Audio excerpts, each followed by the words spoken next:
Bàbá àgbàdo, àwa ni bàbá. Òyàjá, òyàjá, oyè lọ gbogbo kóòdù kú ẹ̀kú. Òyàjá, kìíní kan ò ní ṣe, kìíní kan ò ní ṣe. Olùkún bá gẹ̀rùgẹ̀rù lórí asán, kìíní kan ò ní ṣe. Lókolówó ẹ̀jẹ̀ bí, lókolówó ẹ̀jẹ̀ bí. Inú gbéwúrẹ́ ó ń fẹsẹ̀ yálẹ̀, lókolówó ẹ̀jẹ̀ bí. Kùkùté òmíràn jìjì, kùkùté òmíràn jìjì. Ẹni mi kùkùté, ara rẹ̀ ló mì. Kùkùté òmíràn jìjì. Ìlàìkà màlà ẹ̀ o, ìlàìkà màlà ẹ̀ o, ìlàìkà màlà ẹ̀ o, ìlàìkà màlà ẹ̀ o. Ọwọ́ mi pa ẹsẹ̀ ẹ̀ o kẹ́rọ, ìlàìkà màlà ẹ̀ o. Ó yá ẹwọ́ ẹ̀ tiẹ̀. Ibo ànígbà. Oṣù tó bá tó jẹ́ ikú kò lè gbé mi lọ. Kàkà kẹ́kù má gẹ̀gẹ̀sẹ̀, àbí sàwádà nù.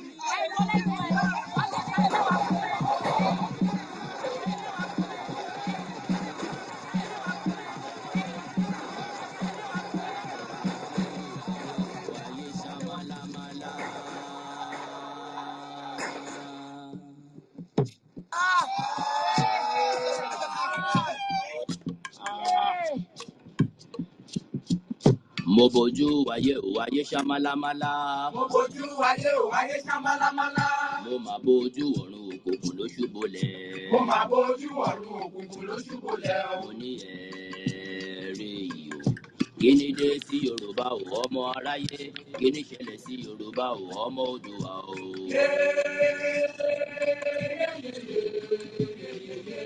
Àwa máa ṣe ọ̀rọ̀ láǹbẹ̀. Yorùbá ń ṣera wọn nítorí owó. Yorùbá ń jira wọn lẹ́sẹ̀ nítorí ipò. Wọ́n gbẹ́ni fáláre, wọ́n gbáre pẹ́lẹ́bí. Wọ́n kò lè kó wájà, wọ́n tún polóko wá mú. Ọgbọ́n tí wọ́n gbọ́ ló gbé wọn délé ọlá. Ọgbọ́n náà ló tún padà wá sílé wọn mọ́lẹ̀ o. Àwọn tí wọ́n ti ń ṣọ̀gá lọ́jọ́ tó ti pẹ́. Tún padà wálé ni à ń fọwọ́ ti sẹ́yìn o. Yóò Yorùbá yoyoyo bí iná alẹ́. Yorùbá rúrúrú bí omi òkun. Yorùbá bàbá ni bàbá ń ṣe. Yóò Yorùbá ronú o.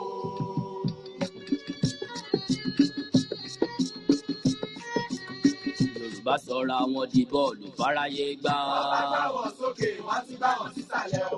Ẹ̀yà tí ó ti kéré tẹ́lẹ̀ ni wọ́n gé kúrú. Àwọn tí àrètẹ́ lọ́sùn ti jẹ ní àtijọ́ Yorùbá jókòó sílẹ̀ rẹ̀gẹ̀dẹ̀ wọn fọwọ́ lọ́wọ́. Bí àgùntàn tí abọ́ rẹ̀ ń bòrìṣà ilẹ̀ o. Yorùbá ronú o.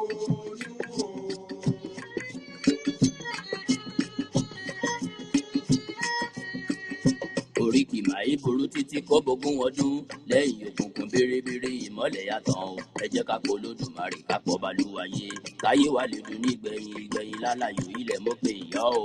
Ilẹ̀ dákun gbà wá o. Ilẹ̀ ọ̀gẹ́rẹ́ afọkọ́yẹ rí. Alákòókà ó tẹ̀rẹ̀rẹ̀ kábíyé. Ọ̀gbàràgàdà bí ẹni yèyé mi ọmọ darúpalẹ̀ àyè. Òjijì ti ka ìkàlẹ́nu mọ́.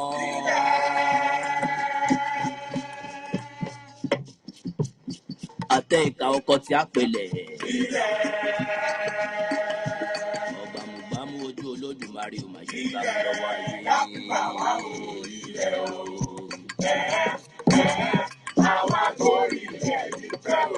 Ẹni bá dalẹ̀ abalẹ̀ lọ ò bẹ̀rẹ̀.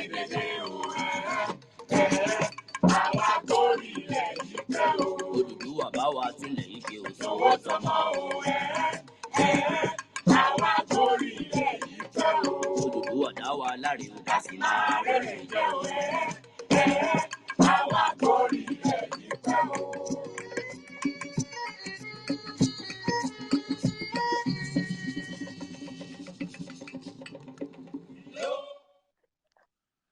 Ṣé púpọ̀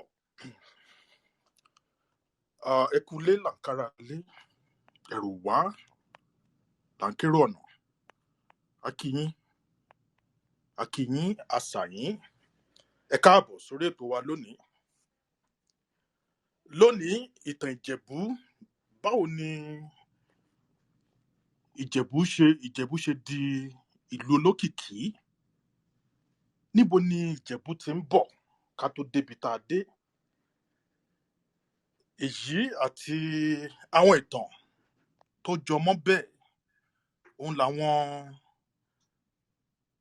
akẹ́kọ̀ọ́ gboyè, àwọn onímọ̀, òun ni wọ́n máa bá wa sọ lónìí. A dúpẹ́ nítorí pé ẹ darapọ̀ mọ́ wa. Ṣùgbọ́n ká tó kán lu agbami ètò, a fẹ́ kí a kọ́kọ́ béèrè lọ́wọ́ àwọn aráalé tó bá ní tí ẹ ti mọ̀ àbí tẹ́ ń gbọ́ àbí awuyewuye nípa ìtàn Ìjẹ̀bú. Ṣèlú Ísírẹ́lì àbí ìlú Hebrew nìjẹ̀bú ti wá ni, nítorí ara tá à ń gbọ́ náà nìyẹn. A máa kọ́kọ́ lọ káàkiri láti wò ó bóyá ó níyàn kan àbí kejì tó lè bá wa sọ̀rọ̀ nípa ibi tí Ìjẹ̀bú ti ń bọ̀. Àwọn èèyàn kan wọ́n fi ń ṣọwọ́ sí mi pé ká sọ ìbò, nítorí ọ̀pọ̀lọpọ̀ làwọn èèyàn tán darapọ̀ mọ́ wa láti gbọ́ nípa ìtàn Ìjẹ̀bú ṣùgbọ́n tí wọ́n ń ṣọmọ Yorùbá. A fẹ́ kí orí gbàgede yìí kó jẹ́ ibi tí gbogbo àwọn ọmọ Yorùbá lẹ́yìn odi, Yorùbá people in diaspora, táwọn náà tó máa ti ní oore ọ̀fẹ́ láti lè máa gbọ́ gbogbo ohun tá a bá ń sọ. Nítorí náà ẹ má fi ṣèbínú. A máa sọ òyìnbó àti Yorùbá lórí ètò lónìí. Ẹ ṣé púpọ̀. We want to welcome everybody joining us for the first time. If you are a Yoruba descendant, we are saying ẹ káàbọ̀, ṣe dáadáa lédè, àti ń retí yín o. And if today is not your first time joining us, we still welcome you home all the same. Thank you for joining in today. Today we want to explore the Ijebu ancestry and all of the wrong narratives that has been going around with that. And we have one of our speakers already in the house. But before we go to the speakers, we would like to understand if our people on the stage can share some of the narratives that they've been hearing, so we can see where they're coming from before we have the speakers go. Also, if you are in the room and you would like to contribute, please raise your hands and we can invite you to speak as well. Thank you so much. Olafamojo, ọmọ Abisujoko, ẹ káàbọ̀ sórí ètò. Arákùnrin Olúmídé, a kí yín o, ẹ káàbọ̀ sórí ètò lónìí. Ọmọ bàbá, ọ̀rẹ́ mi Ọlábọ́lá, Babalọ́lá, Ọlámírewájú, Olúdaniel, ènìyàn mi pàtàkì Túndé, gbogbo yín náà la kí. Arákùnrin Dàpọ̀, akíọkíọ, àsàọ́sàọ́, ènìyàn mi pàtàkì Ọlá Oyin Akeem, Leslie Ikmot, Tolúwalọpẹ́, Sam Ṣọlá, Lọ́lá Gold, Ṣẹ́gun Oyèbọ̀dé Adémọ́lá, Bùsúyì, ènìyàn mi Ìtùnú, arákùnrin Múyìwá, gbogbo yín náà la kí, ẹ káàbọ̀ sórí ètò lónìí. We welcome everybody. Thank you for joining in today. Olafamojo, we want to start with you. What are the narratives out there that you have heard about Ijebu narratives, about Ijebu ancestry? Please, Olafamojo. Thank you, Bami. I'm so happy your Yoruba appears to be improving day by day, and that excites me a lot. And that's part of why we need to, keep propelling this gospel that we are a nation and we're a people, and we need to retrace our steps. And I want to welcome everyone also on board. My name is Olofamojo Olalomi Omabishujoko. This topic, it's kind of exciting to me because it's actually not my strong area. I practically don't know a lot about the Ijebu ancestry, but few very popular negative narratives, not exactly about the history of Ijebu, but things like Ijebu gbowó gan, like when you hear Ijebu people, or more, they can, they can, I don't know, they can. What's the right word for for gbowó? Can anybody just help me with that? Ogun pọ̀ bí àrọ̀bá. Yeah. And that Ijebu people, and I don't know if it's part of their history or people just came up with these negative narrative. They also say that Ijebu people, before they give you their 1 naira, you you will work hard for it. They don't. I mean, they are very tight fisted. I think that's just the two that I can remember now. But I doubt if that has got anything to do with the history of the Ijebu people. And I don't know how people came up with that narrative that I also picked it up while I was still very, very young. And that narrative is still here now. I'm my age now. I'm still talking about it. And we've not had the opportunity to actually demystify some of these submissions and narratives and to confirm if they're actually true or not. But so it's exciting tonight that I would hear from other people. I will see from other people's eyes. I will learn and, improve my wealth of knowledge and understanding about the Ijebu people and Ijebu ancestry. And going forward, I won't be part of those that would just be spaying rubbish about Ijebu people. So I'm excited to be here tonight, and I'm certain that it's going to be very explosive. So thank you for the topic. Thank you, moderators. I am looking forward to this topic. I'm excited. It's Friday. I'm not going to work tomorrow. So let's get on with it. Thank you. Thank you so much, my brother. Olofamojo Omabishujoko. Ènìyàn mi pàtàkì, ẹ̀gbọ́n mi, ọ̀rẹ́ mi, arákùnrin Olúmídé, ẹ bá wa gbóhùn sókè. When you say Egbomi, you make me feel very old. I'm a young man. But I mean, thank you. Thank you very much for this opportunity today to learn historical perspective about the Ijebu people. This one is very personal to me because I'm an Ijebu man. I'm from Ijebu-Gbo. And I'm very proud of my lineage, and I'm excited today, and I'm looking forward to learn today. Thank you very much. Thank you so much. Omo Baba, can you please speak up? Omo Baba. Hello, ṣé ń gbọ́ mi? Hello. Àgbọ́yé. Ẹ káalẹ́ o. Tí tèmi náà ò pọ̀. Ifẹ̀ lèmi ti wá. Mo mọ̀ páwọn yìí lè pè ní rògbòdìyàn, bọ̀ mo ṣàmọ̀ páwọn bíi aáwọ̀ kéékèèké kan wà láàárín àwọn Ifẹ̀ àti Ìjẹ̀bú. Òun gan lèmi gan wá láti wá gbọ́ kí n fi kẹ́kọ̀ọ́ láṣàlẹ̀ yìí.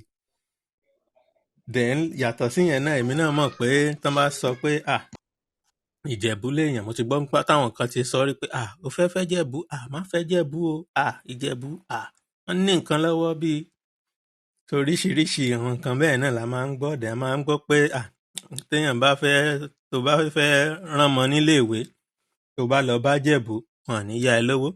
Àmọ́ bó bá fẹ́ ròde tó bá fẹ́ lọ sóde àríyá tàbí tó bá fẹ́ ṣe òkú baba ńlá kú bàbá rẹ tó ti kú bíi 1000 ọdún sẹ́yìn, bó bá nìkan yẹ ẹ lówó, kété ni wọ́n kó gbogbo owó síta pé àsìkò àríyá ni owó ní gbà, jẹ́ ká ṣe àríyá.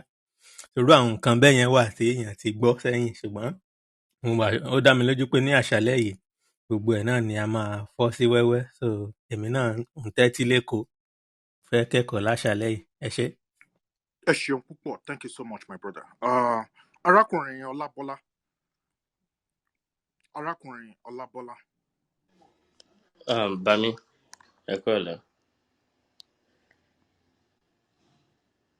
Ẹ kú dédé àsìkò yìí.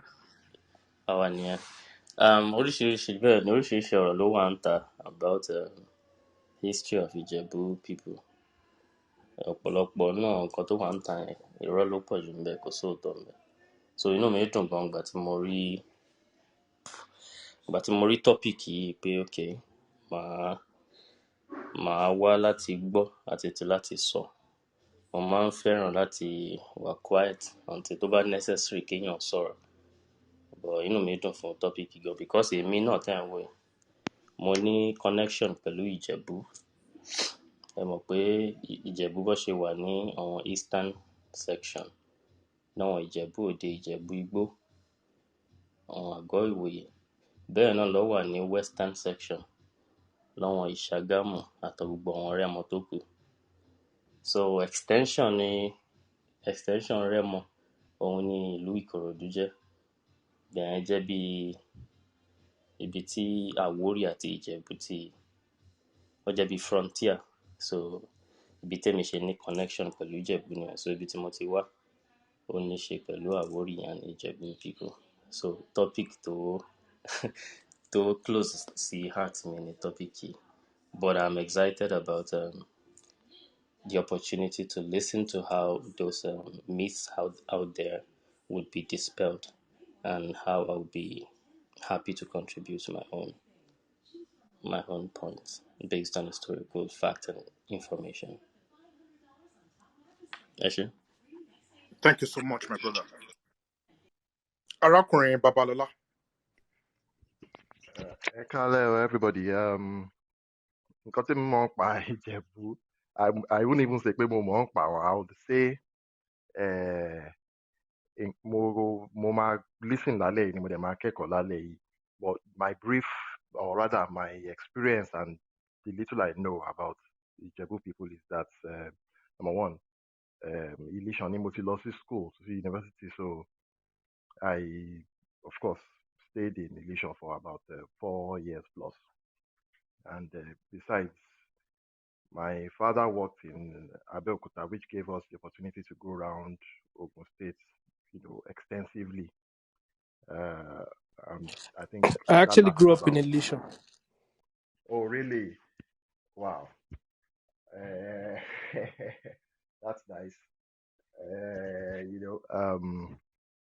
And I used to enjoy all the ọbẹ̀ kòrókè yìí, ayamáṣe àti gbádùn and all those rice and their soup. Then, my father, my mother, they have connections to Ijebu. Very, very deep connections. But unfortunately, I can't really tell the story very much. I know that I'm related by blood, So I'm just here to learn. And I'm really happy this is going on. And I hope, because I'm an Ekiti man, and I hope that a class like this will be done for the Ekiti people and other, arms and branches of the Yoruba people. Thank you. Thank you so much. My brother, Olamirewaju, please go ahead.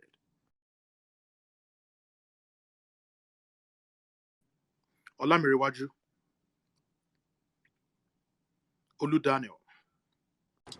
Yeah, let's go. Just for me to pay opportunity láti mo rí session yìí as opportunity láti learn nípa history àwọn Ìjẹ̀bú àti nípa because ìgbà míì yẹn máa ń gbọ́ different news, different articles tí àmì as well that Remo is not Ìjẹ̀bú. So mo believe pé thank God pé a ní àwọn yẹn pé wọ́n are eminent in history, wọ́n wà lórí platform yìí sí pé bóyá wọ́n á ṣe mo mọ̀ pé wọ́n á do justice to that, because kìíní ẹ̀ wà confusing. Everybody has pé Ìjẹ̀bú is not Remo is not Ìjẹ̀bú and all that. So pé wọ́n á lè explain yẹn fún wa, inú mi á dùn. Àti pé secondly again, of course, àwọn Ìjẹ̀bú, they are capitalists, and when it comes to pé kí wọ́n máa blaze the trail in terms of setting the pace, wọ́n ti àwọn ni number one in Nigeria, like the first indigenous bank in Nigeria, Agbomagbe Bank, was founded by an Ijebu person. Also, but ìgbà míì máa bẹ̀rẹ̀ àwọn pé àwọn Ìjẹ̀bú pé they are known to be industrialists, like, we are very bullish when it comes to, like, they are not bearish, they are very bullish. But yeah, I'm okay, there is an Adenuga and a host of others. But all like um trend tí àwọn Ìjẹ̀bú fi operate, like kí n bá ti wo Ọ̀túnba Balógun wípé òun ní first person kan tó ní first merchant bank in Nigeria, Ọ̀túnba Balógun, pé so wọ́n ti in areas of commerce and industry, they've gone too far.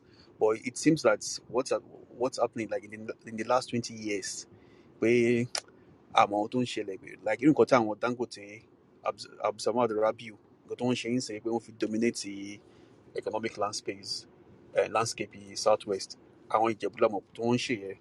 And of course, I don't know pé wọ́n ní that unique advantage of pé wọ́n wà close to the coast, and then wọ́n lè àwọn lọ́kọ́ wọ́n are our first people tó bá àwọn òyìnbó ṣe, so which they leverage on, àwọn lè wọ́n wà this great and mighty. But it seems like in the last 20 years, ṣé wọ́n ti pipe down ní, or ṣé that Nigerian state ló no won't affect one not negatively ni. So these are things like pé my like láti mọ̀ nípa further. Ẹ ṣé. Ẹ ṣé púpọ̀. Arákùnrin Túndé. Ẹ káàsán o, ẹ káalẹ́ everybody. Ọmọ Ìkòròdú lèmi, ṣùgbọ́n màmá mi ọmọ Ìjẹ̀bú, and I'm not too familiar with the Ijebu side. So today my goal obviously is to learn more about that side. Ó wù mí láti mọ̀ nípa Ìjẹ̀bú pẹ̀lú relationship tó ní pẹ̀lú other Yoruba kingdoms. So I'm looking forward to that. Thank you. Ẹ ṣé púpọ̀. Arákùnrin Bùsúyì. Ẹ káalẹ́ o, ẹ káàsán, ẹ káàárọ̀ níbikíbi tí a bá wà. Eh, Ẹ ṣé fún àǹfààní láti bá wa sọ̀rọ̀ lálẹ́. Personally, I'm here because years ago I saw an article where the Awujale said something about Ijebu not being part of the Yorubas. And when I saw it, I felt maybe he said that because originally, people in the southwest or in the western part of Nigeria back then never really referred to themselves as Yoruba, according to some sources. Nǹkan tẹ́mi wá fẹ́ mọ̀ lálẹ́ yìí ni pé ṣé bẹ́ẹ̀ ló ṣe rí, àbí pé ṣé nǹkan tán sọ ni pé ibi tán ti wá yàtọ̀ sí ibi tí orísun wọn yàtọ̀ sí orísun àwọn ìlú míì bíi Ifẹ̀ fún àpẹẹrẹ. Gẹ́gẹ́ bá ṣe mọ̀ pé ọ̀pọ̀lọpọ̀ ìlú ló pe Ifẹ̀ ní orísun wọn, ṣùgbọ́n Ifẹ̀ gangan fúnra rẹ̀ dá wà. So nǹkan tẹ́mi fẹ́ fi nǹkan tí n fẹ́ ṣe àwárí ẹ̀ lálẹ́ ni pé ṣé lóòótọ́ ni pé Ìjẹ̀bú orísun tí wọ́n yàtọ̀, àbí pé kì í ṣe pé wọ́n jẹ́ lára gbogbo ọmọ ilẹ̀ káàárọ̀-o-jíire, torí nǹkan tẹ́mi máa pè Ìjẹ̀bú ní bí ṣe máa pe Àwórì àbí kí n máa pe àwọn ẹ̀yà yòókù ní ilẹ̀ Yorùbá. Then nǹkan kejì tí mo fẹ́ mọ̀ ni ìbáṣepọ̀ Ìjẹ̀bú àti Ifẹ̀, torí a mọ̀ pé ìlú kan wà tó ń jẹ́ Ìjẹ̀bú Ifẹ̀. So I'm hoping that from the discussion tonight, or we're going to get to a point where we can actually get those things straightened out. I'm really excited to be here. I look forward to learning a lot. Ẹ ṣé gan-an. Ẹ ṣé púpọ̀. Ẹ ṣé púpọ̀. Thank you very much. Arákùnrin àbí arábìnrin Adéoyè. Good evening, everyone. Sorry, pardon me, my Yoruba is not that fluent. So my name is Adewe, and from Ijebu to be precise, and just here to learn about my ancestry. Will I say fictions or myth about the Ijebu people? Because I could remember when I was in the university and then I was doing economics, and one of my lecturers said something like, you were Ijebu to watch economics, masters in the work and stuff like that. Like Ijebu people are stingy and Sorry, you know, pardon me. I have to laugh at that. I'm sorry. so I've heard a lot about the Ijebu people being industrious and stuff like that. So I just want to know about the Ijebu people, that's all. Because I've actually never been Thank you really so been home like that. Thank you. Thank you so much. Arákùnrin Ṣọlá. Okay.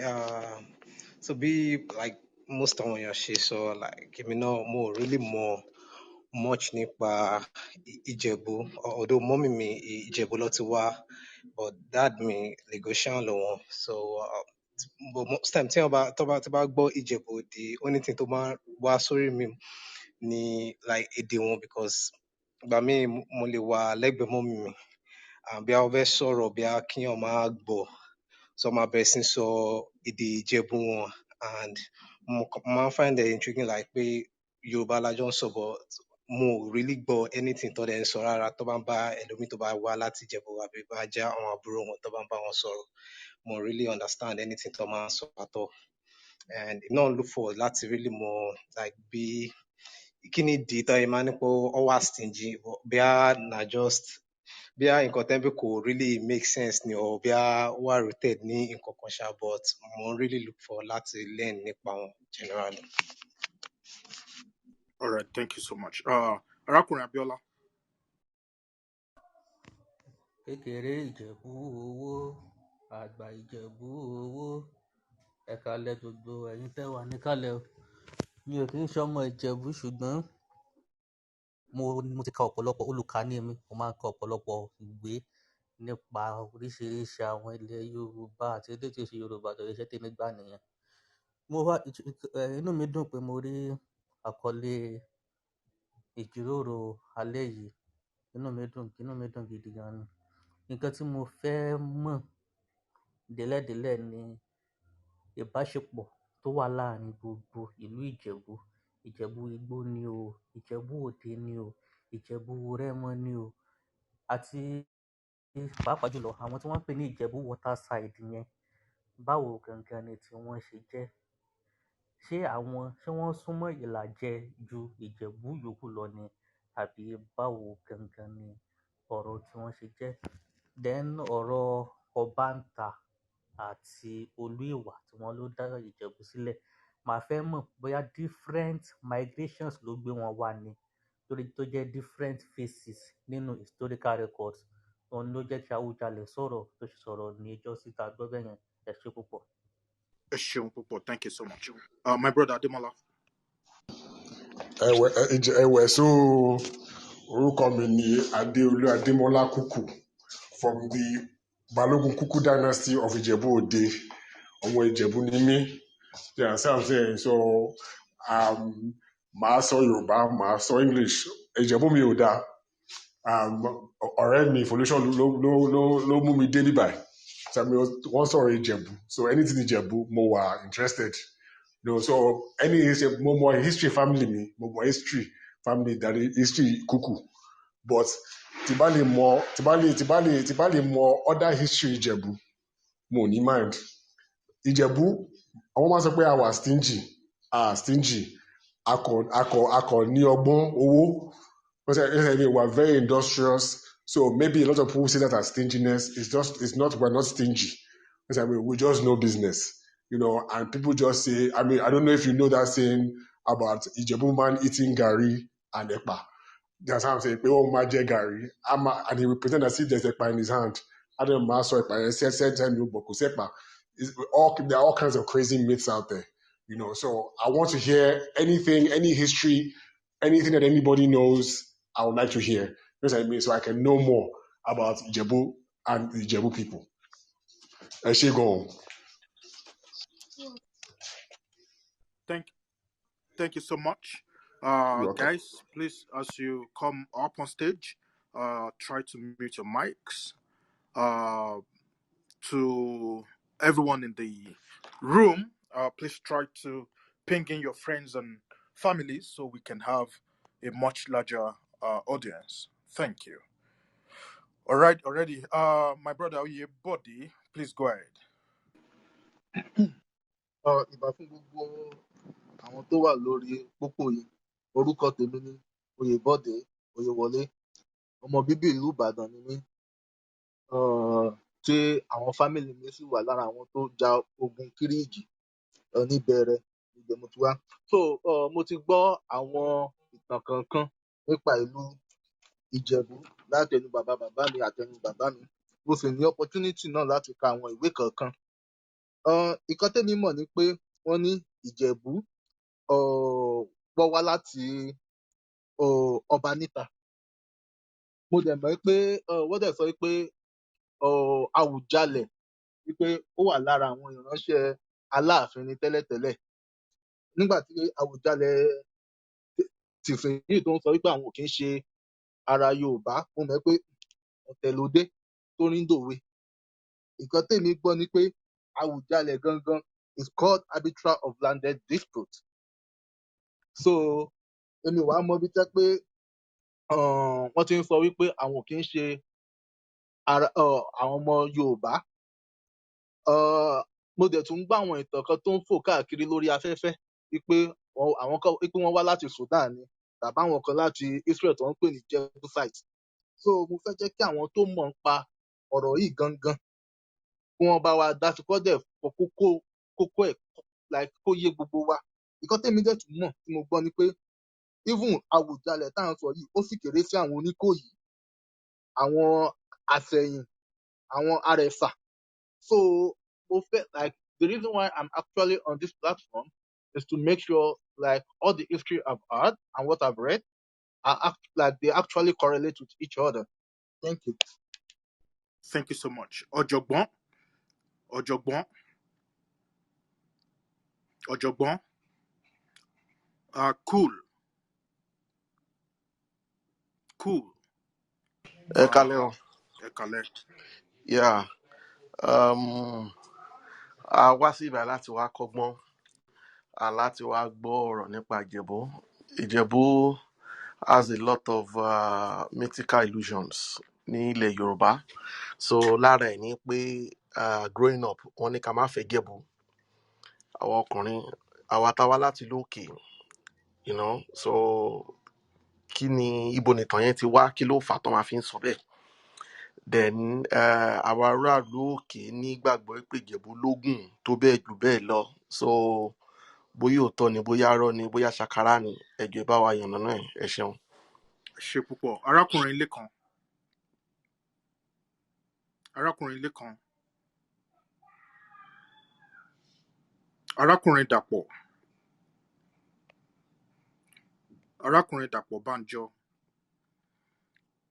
Arákùnrin Músá. Ẹ káalẹ́ o.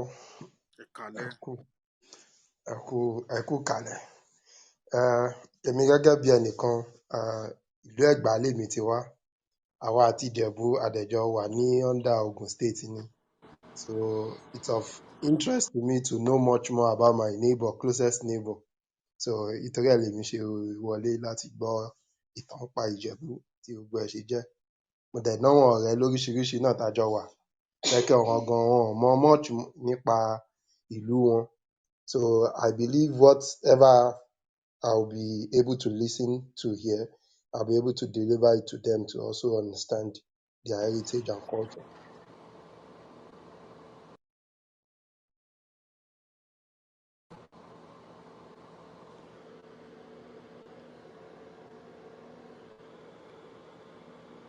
Arákùnrin Dàpọ̀ ẹ bá wa gbóhùn sókè. Ẹ kálẹ́ o. Ẹ kálẹ́. Ẹ kú ètò. Inú mi dùn púpọ̀ ni pé mo ní àǹfààní láti darapọ̀ mọ́ ètò alẹ́ yìí. Ọ̀gbẹ́ni Ọmọ Balógun Adémọ́lá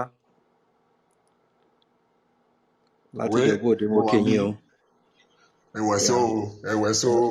Ẹ̀wẹ̀ so, yeah. A little bit about nǹkan táwọn èèyàn ti sọ. I would love to learn. màá nífẹ̀ẹ́ láti kọ́ láti mọ̀ sí. Nípa wípé Ìjẹ̀bú now they call it as stinginess.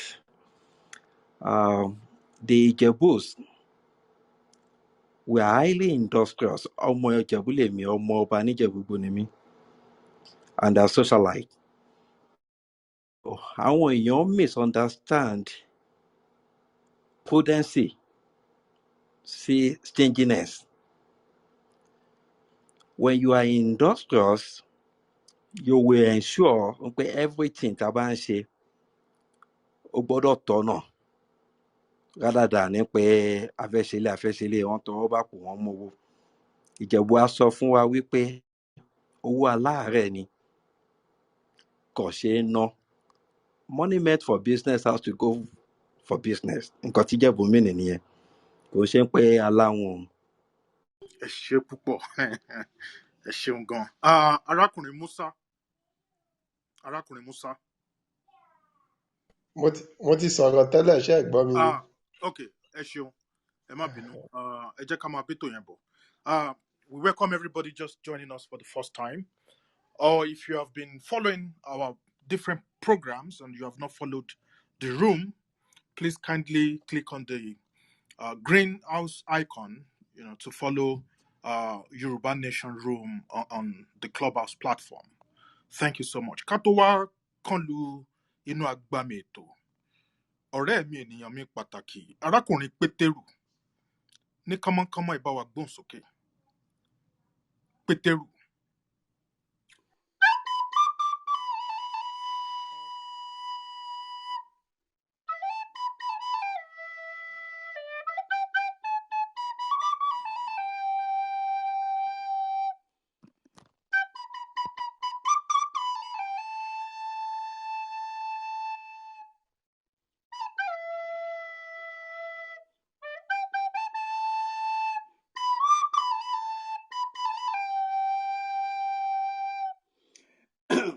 Mebekulela karale ponela kirona o.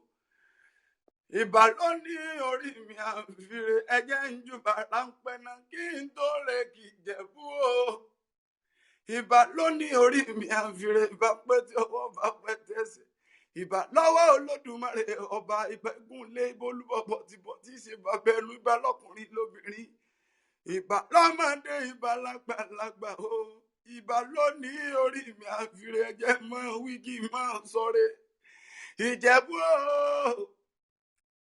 Ọmọ Ìjẹ̀bú ti bẹ̀ nítòsí ẹ̀sùn mọ́ mi ní gbàgede.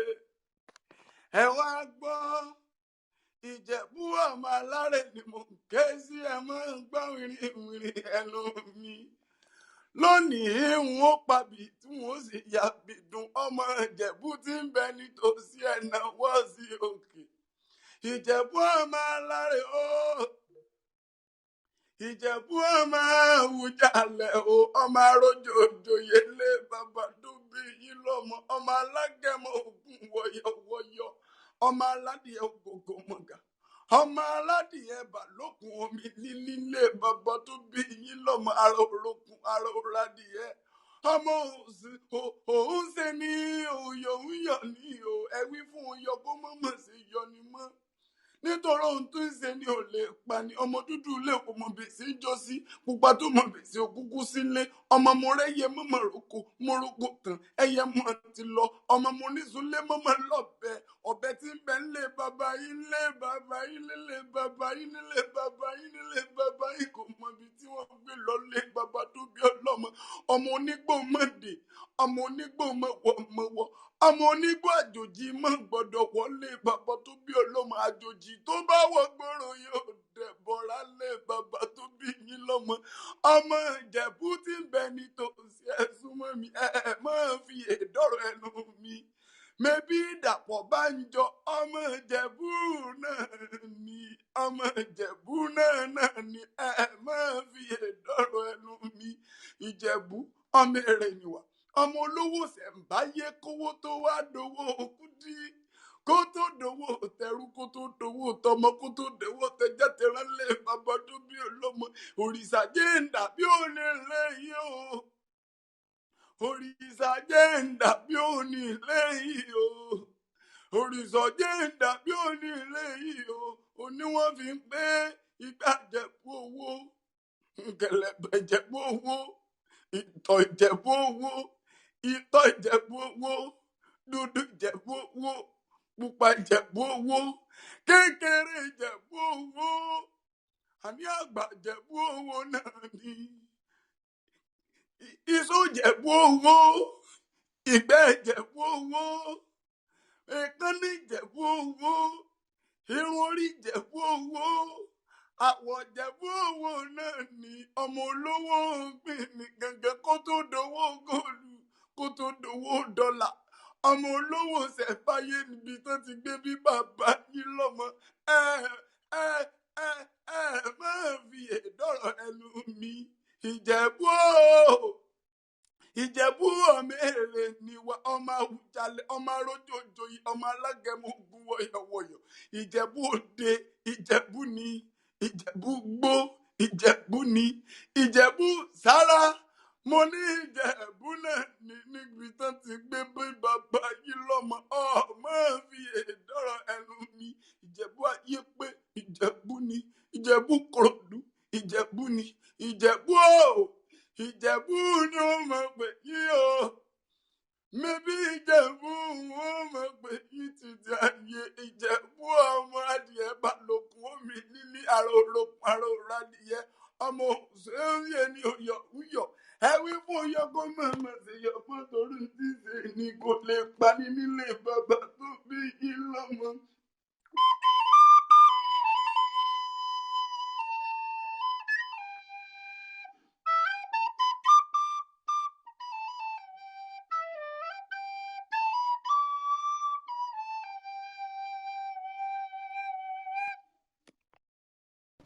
ẹ ṣeun àdúpẹ́ pé òkun.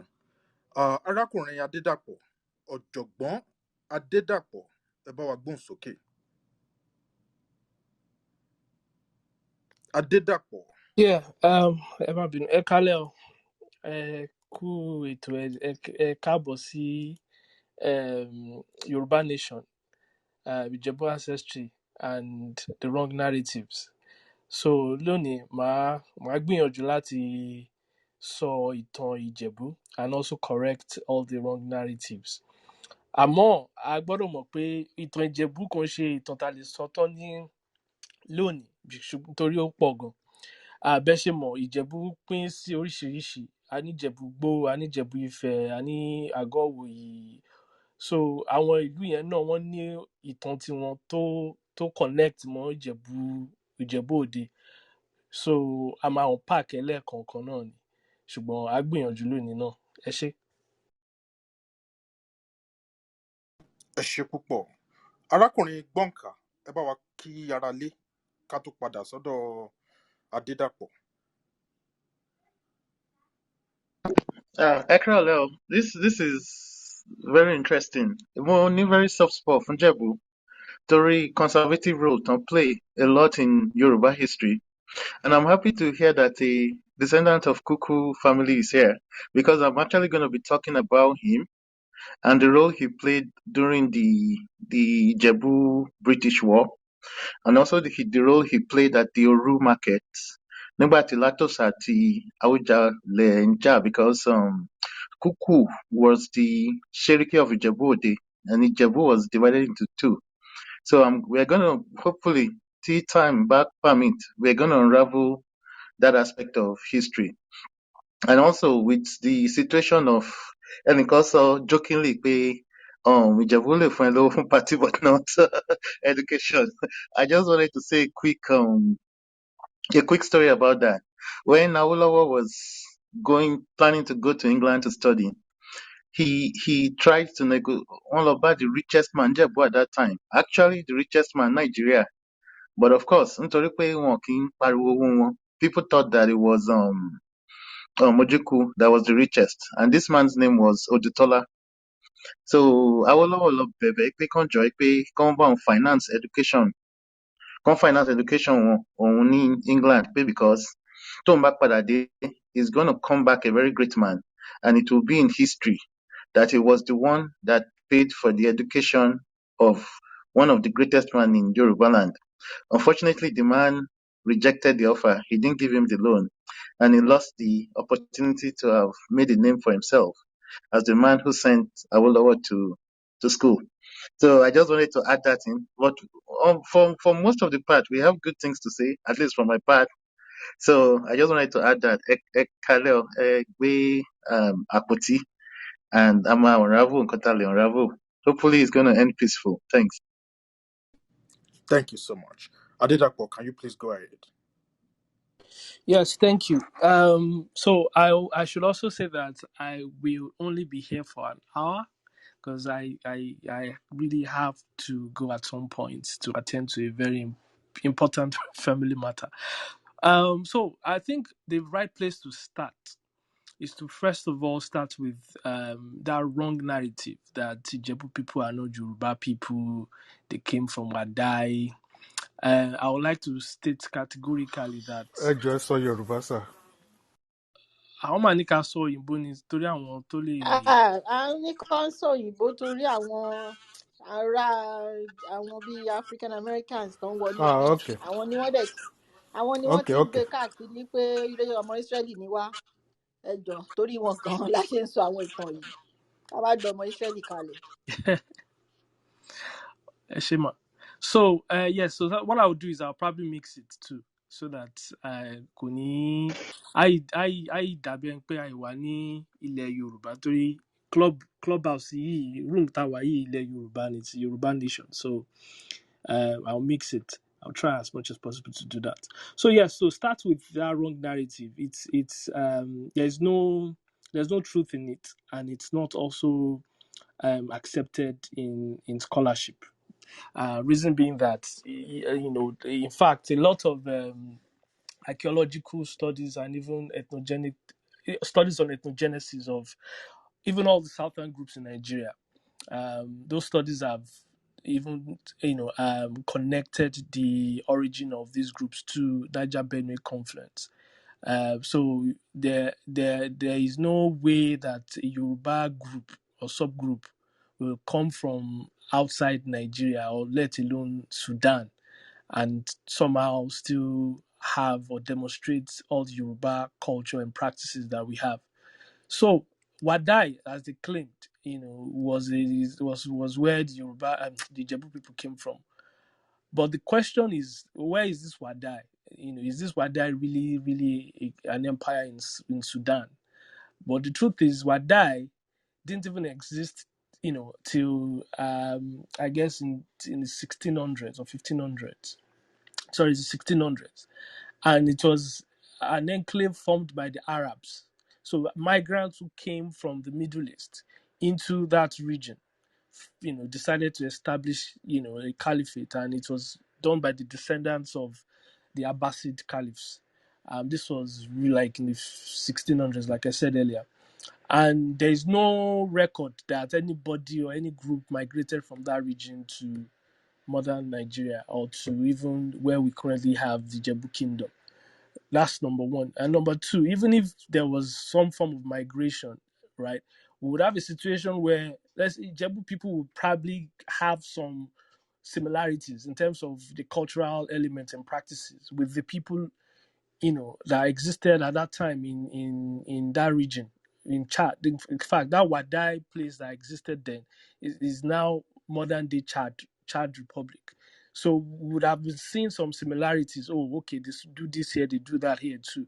Perhaps we even have some Arabic influences in Ijebu culture, so to say. But we don't have that. A lot of the things that we have are very much connected to Yoruba and even to Benin, which I will get to later. So, where do the the Jebu people come from? So the thing is, you would have different people telling you different narratives about Oluiwa and Obanta. There are two popular narratives out there. The first one is that Oluiwa, and I've even just heard someone talk about Oluiwa being Awujale being someone who was sent from Oyo Kingdom, which is the first time I'll hear that. But I do know that some people once considered Obanta to be a prince of Oyo who came.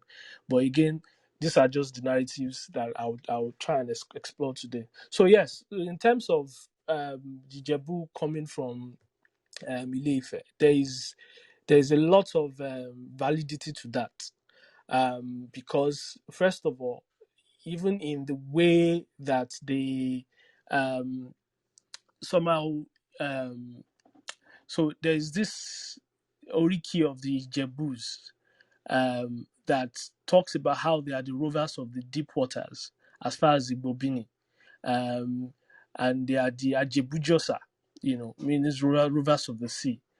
And also, when they decided to form a cult called the Oshubo cult, right? In the greetings of the Oshubo, they always say Oshubo Reo, Oshubo Agbalagba Ufe. So the elderly one of Ufe. So the Ufe there is a reference to the Ife origin that they have, because the Ogboni cult, right, actually was something that was prevalent in Ife and Oyo. So the equivalence of that is Oshubo in Ijebuland. And if you know the Oshubo cult, my grand uncle happened to be an Akpeno. Akpeno is one of the um, chiefs of Oshubo. And I know that there are so many similarities between the Akpeno of Oshubo and even the Ogboni title holders in Oyo and Ife. So that's one way to look at the link between the people of Ijebu and Ile-Ife people and those of that part of Yoruba land. Then the actual story that is widely accepted is the fact that the progenitor of the Ijebu people, Luiwa, um, came to that part of the country from Ile-Ife. He migrated there with his own people. He was one that championed the first wave of migration from Ile-Ife to modern day Ijebu. And when he got there, it was actually a place filled with water, surrounded with a lot of water. But he was accompanied by two warriors who are known as Ajebu and Ulude. Now, if you go to certain quarters in Ijebu land, Ijebu Ode actually, you still see some tombstones of Ajebu and Ulude in their various quarters. Now, these two warriors played a significant role in marking and planning, in the planning of the newfound land. And yes, okay, I remember. It's Olode Street in Ijebu Ode. You will see the tomb bearing inscription of the resting place of Olode. That's how it's written there. And of course, in Imekbe, if you go to Imekbe, you see the tomb of Ajebu there too. So during this time when he got there, Ajebu and Ulude were the ones who assisted Uluiwa in mapping out the area, planning the newfound land, which was filled with water, like I said, and they navigated the area and formed an enclave that became Ijebu Ode. And then shortly after Uluiwa died, there was a new arrival of group of people led by Arishu. Arisu came there and he became prominent. Now his son Oshin was now, after Arisu died, Oshin became the regent, the temporary leader of that particular place. That was after Oluwa's death. So Oshin, Arisu's son, came second, became the regent of Ijebu, and this one went on for several years until a man called Ogbonrogon, who was known to be the son of Borowa. Now, Borowa was actually, so there are two accounts to this, which I also need to point out. So this first account says that Borowa was actually Oluwa's daughter who married Ududua and then gave birth to Obanta. So Obanta now led the third migration to Ijebu. But there's another that says that Oluwa actually married Borowa. So Borowa wasn't Oluwa's daughter, or she was actually his wife. But Borowa was Ududuwa's daughter. So the union of Borowa and Oluiwa birthed Obanta, but Obanta did not actually come to. So Obanta had to come from Ife to look for his father, who was Oluiwa. So when he got there, he met Oshin, who was then the regent. So it was upon his arrival that he now became the king of Ijebu, and he was the first Awujale. So his nickname was, or his moniker was Awujale. So he became the third Oba of Ijebuland, and that is actually something that was also buttressed when the British came, and there was actually a document that was given to the local British official in 1937 by Ijebu, the community leader. So in that document, it actually states that there's a link between Borowo Oliwa and Obanta being the actual um, being a descendant of the two of them, and of course also having an ancestral link to Odudua. So in essence, Obanta became the third Oba of Ijebu-Ode and the first one to be known as Awujale. So that sort of explains how Obanta became the king at that time. Now, subsequently, there were other kings that also began to somehow. So, okay, I think before I go into this, I need to also explain the political structure so people will understand why some of these kings in recent times have also started claiming to be superior in one way or the other to the Awujale. So you have like the Olubolusi of Ijebu Igbo, the Oloko of no, sorry, Ajalon of Ijebu Ife, and then you have the Oloko, I believe, of what's the town now? Imushin. Imushin, yes, sorry, Imushin, yes, Oloko of Imushins. Yeah, these things can almost yeah, so when so the history of let me start with the history of Ijebu Igbo, for instance. Okay, so before I go there, sorry. So the political structure of Ijebu Ode is that of a confederacy. So meaning that you would have a situation where the Awujale was like the head of the kingdom, like the emperor of the kingdom.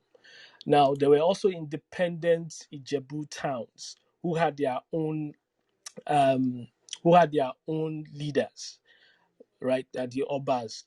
Um, and then you have, even within the Jebu kingdom itself, there were six administrative societies, so political societies too. So the Pampa were the people who were in charge of communal administration, and also more like they acted as the cultural custodians too. Then you have the Oshubo, who were like the executives. So, like I mentioned earlier, you trace the similarities between Oshubo. You can really point out the similarities between Oshubo and Uboni. Then you have the Lamure.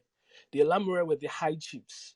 So they were the ones who were regarded as reputable chiefs in the kingdom, and they consistently um, met with the king to adjudicate matters. Then you have the Odis. These were the Odis. Please, I might not be pronouncing some of these things because they're in Ijebu. So the palace officials and servants basically. So these were the Odis people.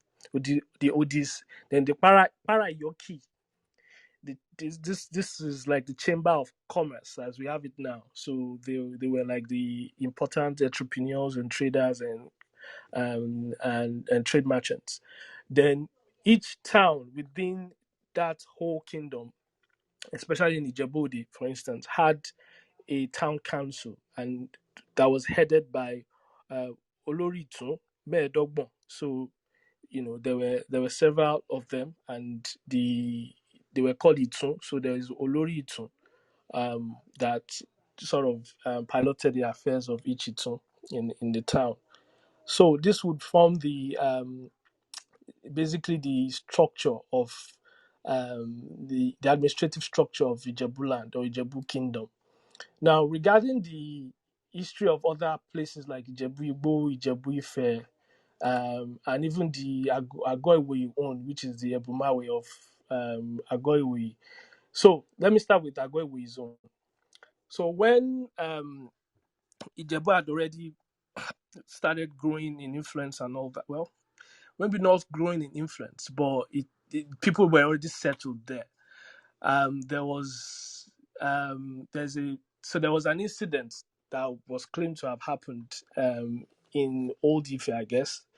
There apparently it was at the time when twins were not accepted and they were killed. So there was a situation where one of the princes of Ife gave birth to twins, um, Osemawe and Ebumawe were the names of these twins, a boy and a girl. So they were now given to a slave, a female slave, who was told to now take them away so that they will survive the killing. And then she went to the town called Idoko. Idoko. I'm so sorry. Idoko in Ondo State, down in Ondo State. So that was where she settled, and the twins were raised there. But the female child stayed back in that particular place, and then became sort of like the ruler of the entire place. So today you would have the Osemawe of Ondo State, uh, yeah, of that particular place in Ondo. Then the Ebumawe, who was the male child, proceeded to what we now call the Agoiwe, but it was Sorry, not. Mr. Didapo. Yes, Sorry to interrupt. I think at that particular junction about the Agowoyi story that you are saying, nice job to you. You're doing a good job. You said the because it is very, very important to come in here so that we can actually understand the interconnectedness, and the level of I don't know how related the Yoruba kingdoms and civilization within the different Yoruba tribes and Yoruba subgroups, how we are all related. The Osemawe and the Ebumawe are both sons of Allah. They descend from Alaafin. So you got it right. And the female child that you mentioned, that you are trying to talk about, was called Princess Pupupu, who married a hunter, yes, in Ondo. So the ruling house, the Osemawe ruling house in Ondo, is related to the Oduduwa and Oromiyan dynasty through the Alaafin for your bloodline.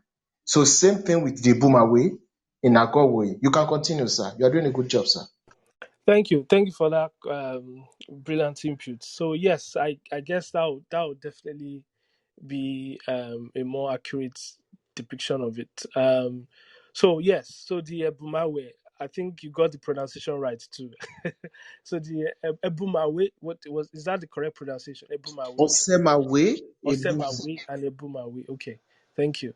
So yes, so the Ebumawe now became the one in Agoiwe, where we currently have we have the an enclave in Ijebuland, Agoiwe.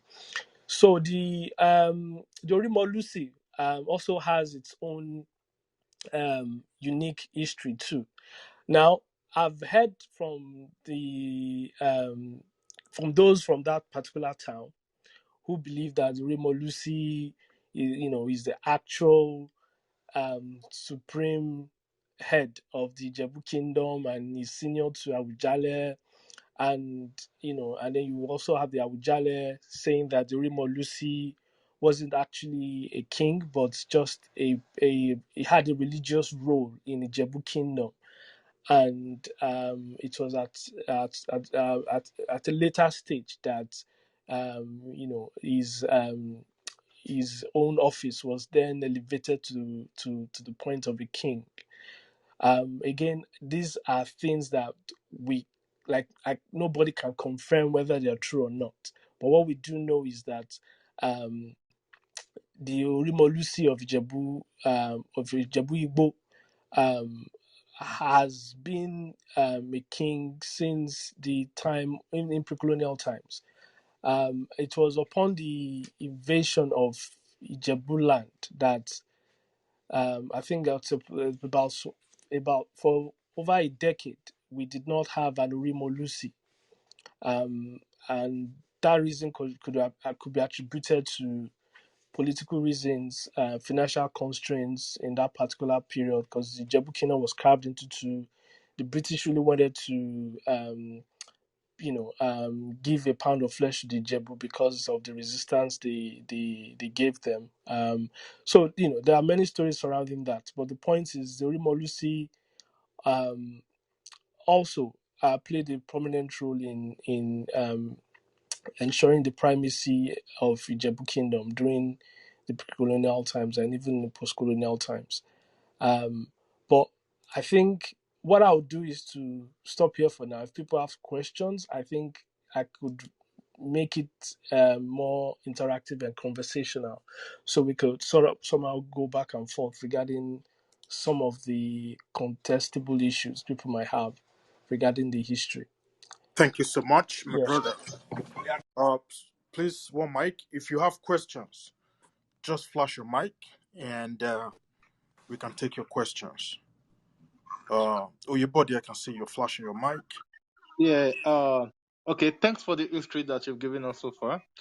And what do you call? I would like you to buttress the relationship between Urbanita and the Owus, because that's what I heard, that the Olowu wanted to use Urbanita for ritual, and that's how it got to Ijebu. Is that true or not? Can you please buttress that area? Thank you.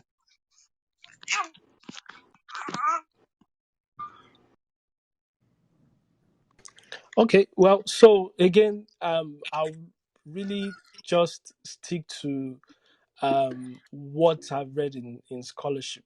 So there are many oral histories out there. Just the same way someone said that Obanta was the prince of Oyo. And yes, I've also heard the narrative that the Owu, wanted to use him as a human sacrifice, and he had to flee. That he had to flee and all that. So I cannot have a confirmatory position to that, right? If I've not actually seen it being widely accepted by scholars, I think it would be wrong for me to come here and say it's true or not. I think we would have to, I guess, be open-minded and only confirm the ones that we can provide evidence for. So evidence that we have is that there is definitely um, it is factual that Obanta was a son to Oluiwa, and then he was the one that took over from Obaoshi. So he became the third Oba of Ijebuland. Now, whether he came from Oyo, whether he actually ran away from the Wu people, or he actually came from Ile-Ife to look for his father Oluiwa, I guess again that would have to be something that we'll perhaps be open-minded about. Thank you so much. Do we? Mr. Bami, can I say something? Lori, Okay, am please I go being ahead. a Bami? Like, okay. So, okay, we have to speak English now. So, on as regards Obanta being a purported sacrificial whatever for the Olu. So this is how historians look at traditions. So this tradition that you mentioned is to be found in the Reverend Johnson's book, which he completed sometimes in the year 1897. So Yeah, what 5 years historians after the do war.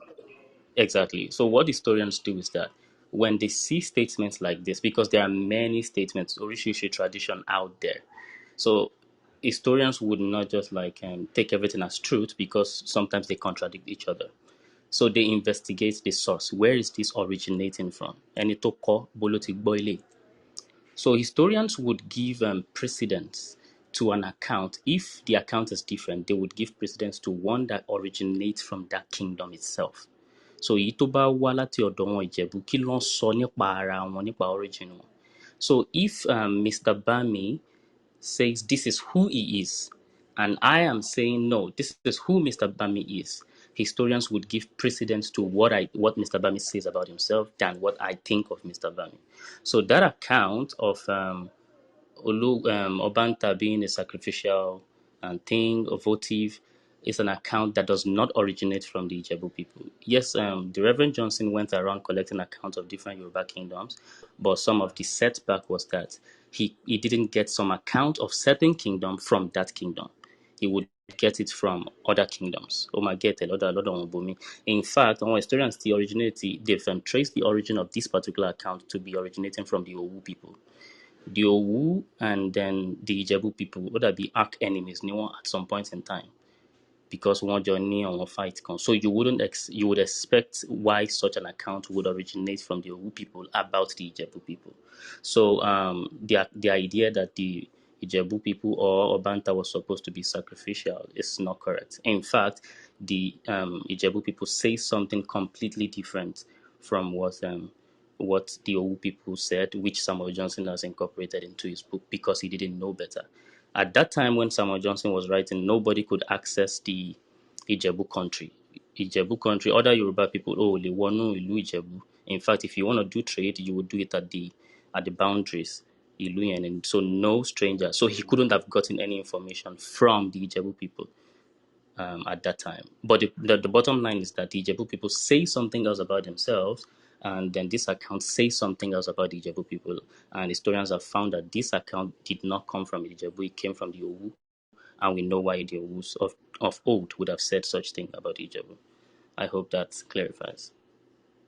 Thank you so much, my brother. Do we have anyone else with questions or contributions or concerns? My brother Abiola, go ahead. Yes, thank you. From the narrative from our first speaker, Mr. Adedapo, I have a question about Obanta and Oluiwa. Looking through Professor Banji Akintoye's book, which he wrote in 2010, I believe, the timeline he placed for Obanta and for Oluwa's reign are widely apart, according to his sources anyway. So, my question now is, how can Obanta be Oluwa's son? Something like 2 centuries apart. How is it possible for him now to go and look for his father in Ijebu land? Since their timelines are wide apart, I don't know if you understand my question or you can ask me to explain further. Thank you so much, Abiola. Adedapo, do you want to take that? Yeah, so that's a good question. Now the thing is, like I said, there's definitely the accounts that Obanta um, is a descendant of Uluiwa, and then he came to Jebula to claim his own throne or whatever. And there's also another account that says Obanta actually was he led a third migration, the third wave of migration from Ife, um, and there's a possibility that um, perhaps he wasn't the actual son, or maybe he was just a descendant, or maybe he was just one of those that came from outside and became prominent. Um, that cannot be proven whether he was a son or not. But the widely accepted narrative is that he was definitely a descendant of Oluiwa. Maybe as a son, maybe as a grandson, I wouldn't know, but it was definitely a descendant of Oluiwa. But in terms of the timeline, I wouldn't know if Professor Akitoye really gave like the timeline of, because there's no actual date regarding when Oluiwa even ruled, or when Baoshin ruled, or when Albanta was like the first Awujale.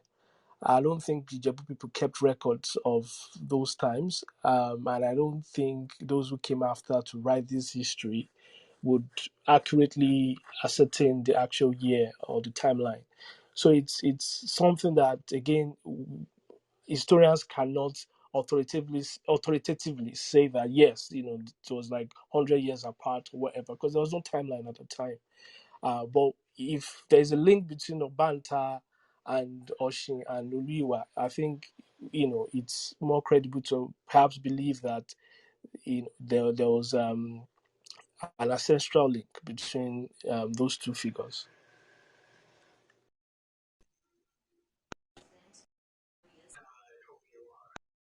Thank you so much.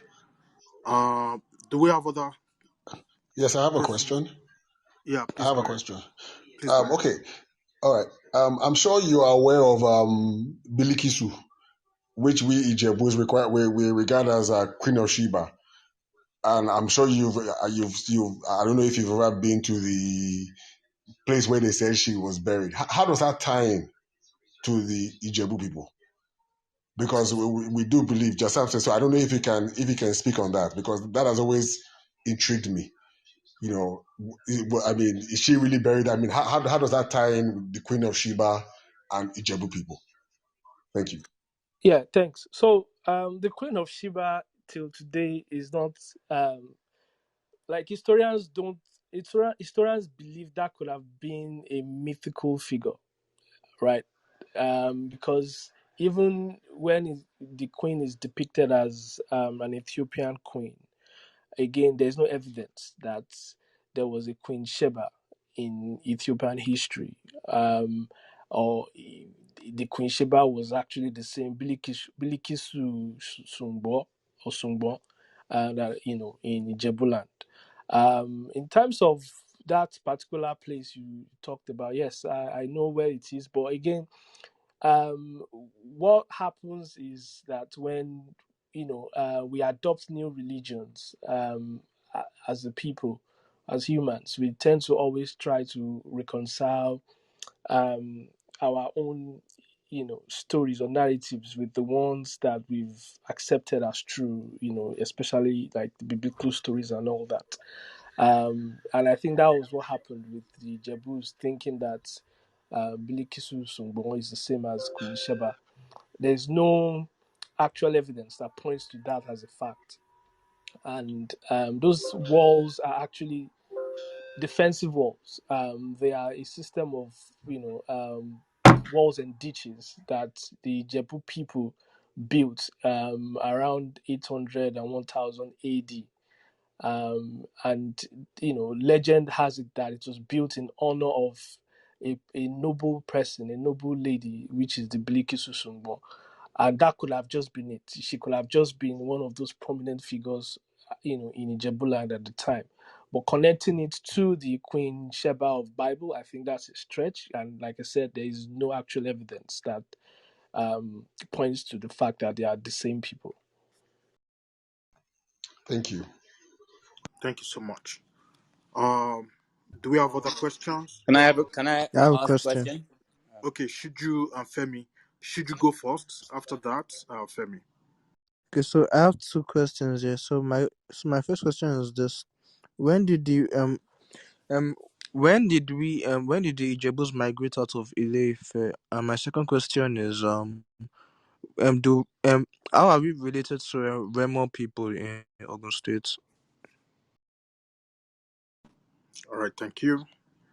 Okay, so again, it's hard to pinpoint the exact time that Ijebu people, or the people that left Ilesha and formed the first wave of migration to Ijebu, and there's no, like, it's hard to really pinpoint the actual time because again records were not kept, so we can't attribute a timeline to it. And I was actually questioning the earlier speaker who asked the question about the Wabanta and Oliwa timeline, and Professor Akintoye, insisting that they are like centuries apart. We really do not. It's hard to actually say this was the year or this was the time period that happened. Right. What we could do is to somehow look at oral history of legends and figures, and also look at some cultural elements that might indicate similarities, right, between the people of Ijebuland today and those of Ife. And I did mention the fact that, for instance, the Oshugbo calls and the Ogboni calls are actually the same. If you look at the ranks within these two calls, they're also the same. In terms of the greetings in Oshugbo too, they also make mention of Ufe, making reference to Ife, Ile Ife. And these are the things that we could use to really look at their cultural similarities and even the names as well, right? So Ijebu names are essentially Yoruba names too. So I'm Adibaju, I'm an Ijebu man. You find that other people bearing a day in Undo, in Oyo. So that already tells you that there's definitely a connection among all these subgroups. I think those are the things that we could use. But in terms of ascertaining the time period when these migrations occurred, it's really hard to pinpoint. Now the question about Ijebu and Rebel. So the thing is, prior to the British rule, the Ijebu territory was actually a single kingdom, although very decentralized politically, and that was why I did mention the political structure of Ijebu Kingdom. Then it was really decentralized. In fact, considered to be, if not the only one, but the most decentralized one out of all the Yoruba kingdoms. So the western section of Ijebu Kingdom was actually the Remo, and due to wars that occurred in Yoruba land in the 19th century, what happened was many Remo towns at the time actually then emerged to form like a defense, like composite towns, and you would find out that about 33 of them, I guess, including Shagamu, of course, which was the prominent one. And that was actually found also in 1872. So these Remo communities really formed like a wall of defense to protect, their societies from invasion and incursions. Now, when the British took control of the Jebu territory in 1892, in 1894, I believe, they now carved out Remo from Ijebu. And then they also did the same, in the southern portions of the Jebu land. So Ikorodu and Ekpe, all those places were also annexed by the British. So they basically detached it from Jebu Kingdom. And then they did the same with Remo, making it a different administrative unit. So this was basically the doings of the British people. So prior to that, you won't actually find Remo people claiming to be different. So the interesting thing is, I am a descendant of one of the ruling houses in Ijebu land, but my maternal grandmother came from Ilisho Remo, which was where I grew up. So I actually grew up in Remo, but I also know a lot about my Ijebu ancestry in Ijebu.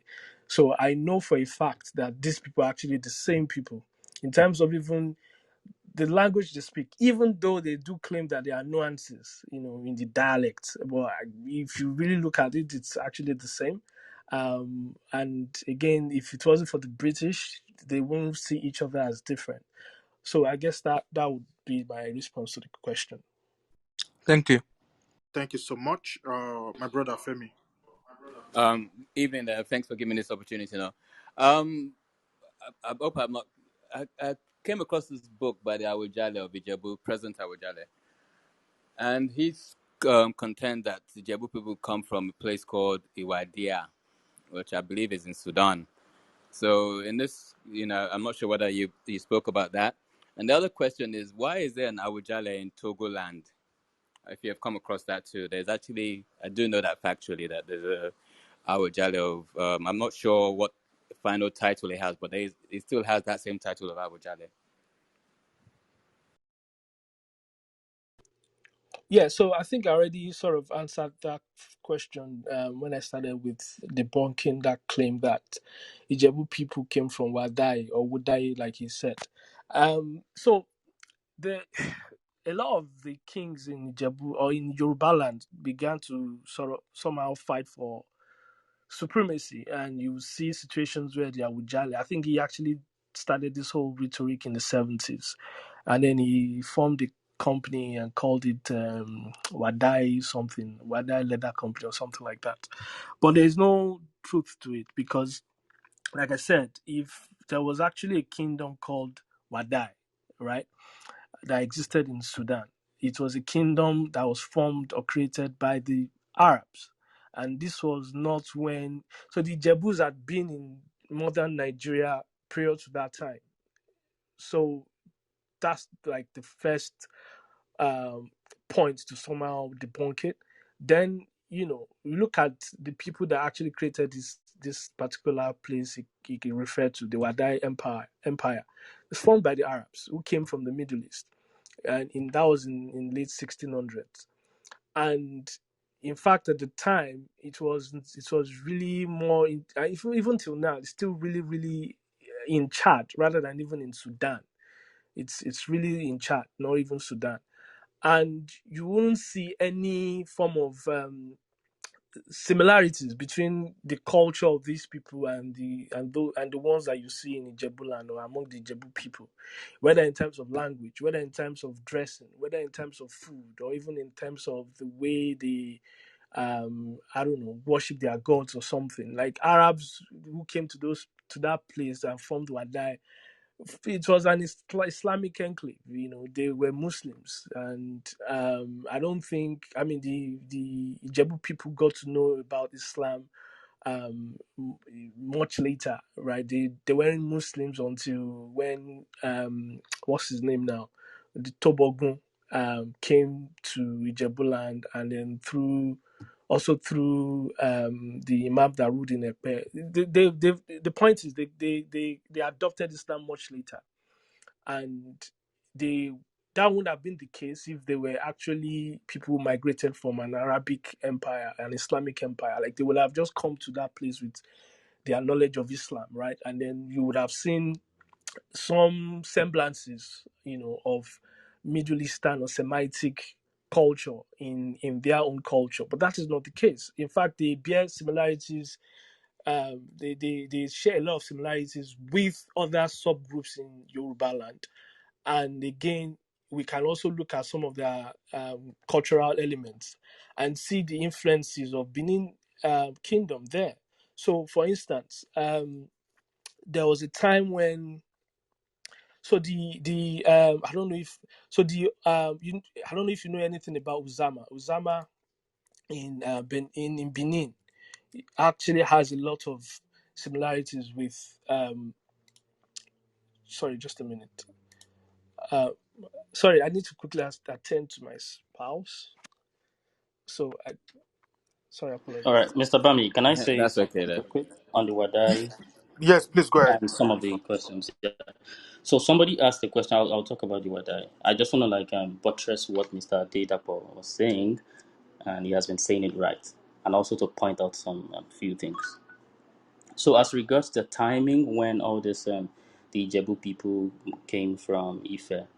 So first, like Mr. Adedapo have said, Ijebu people did not come from anywhere outside of the region known today as Nigeria.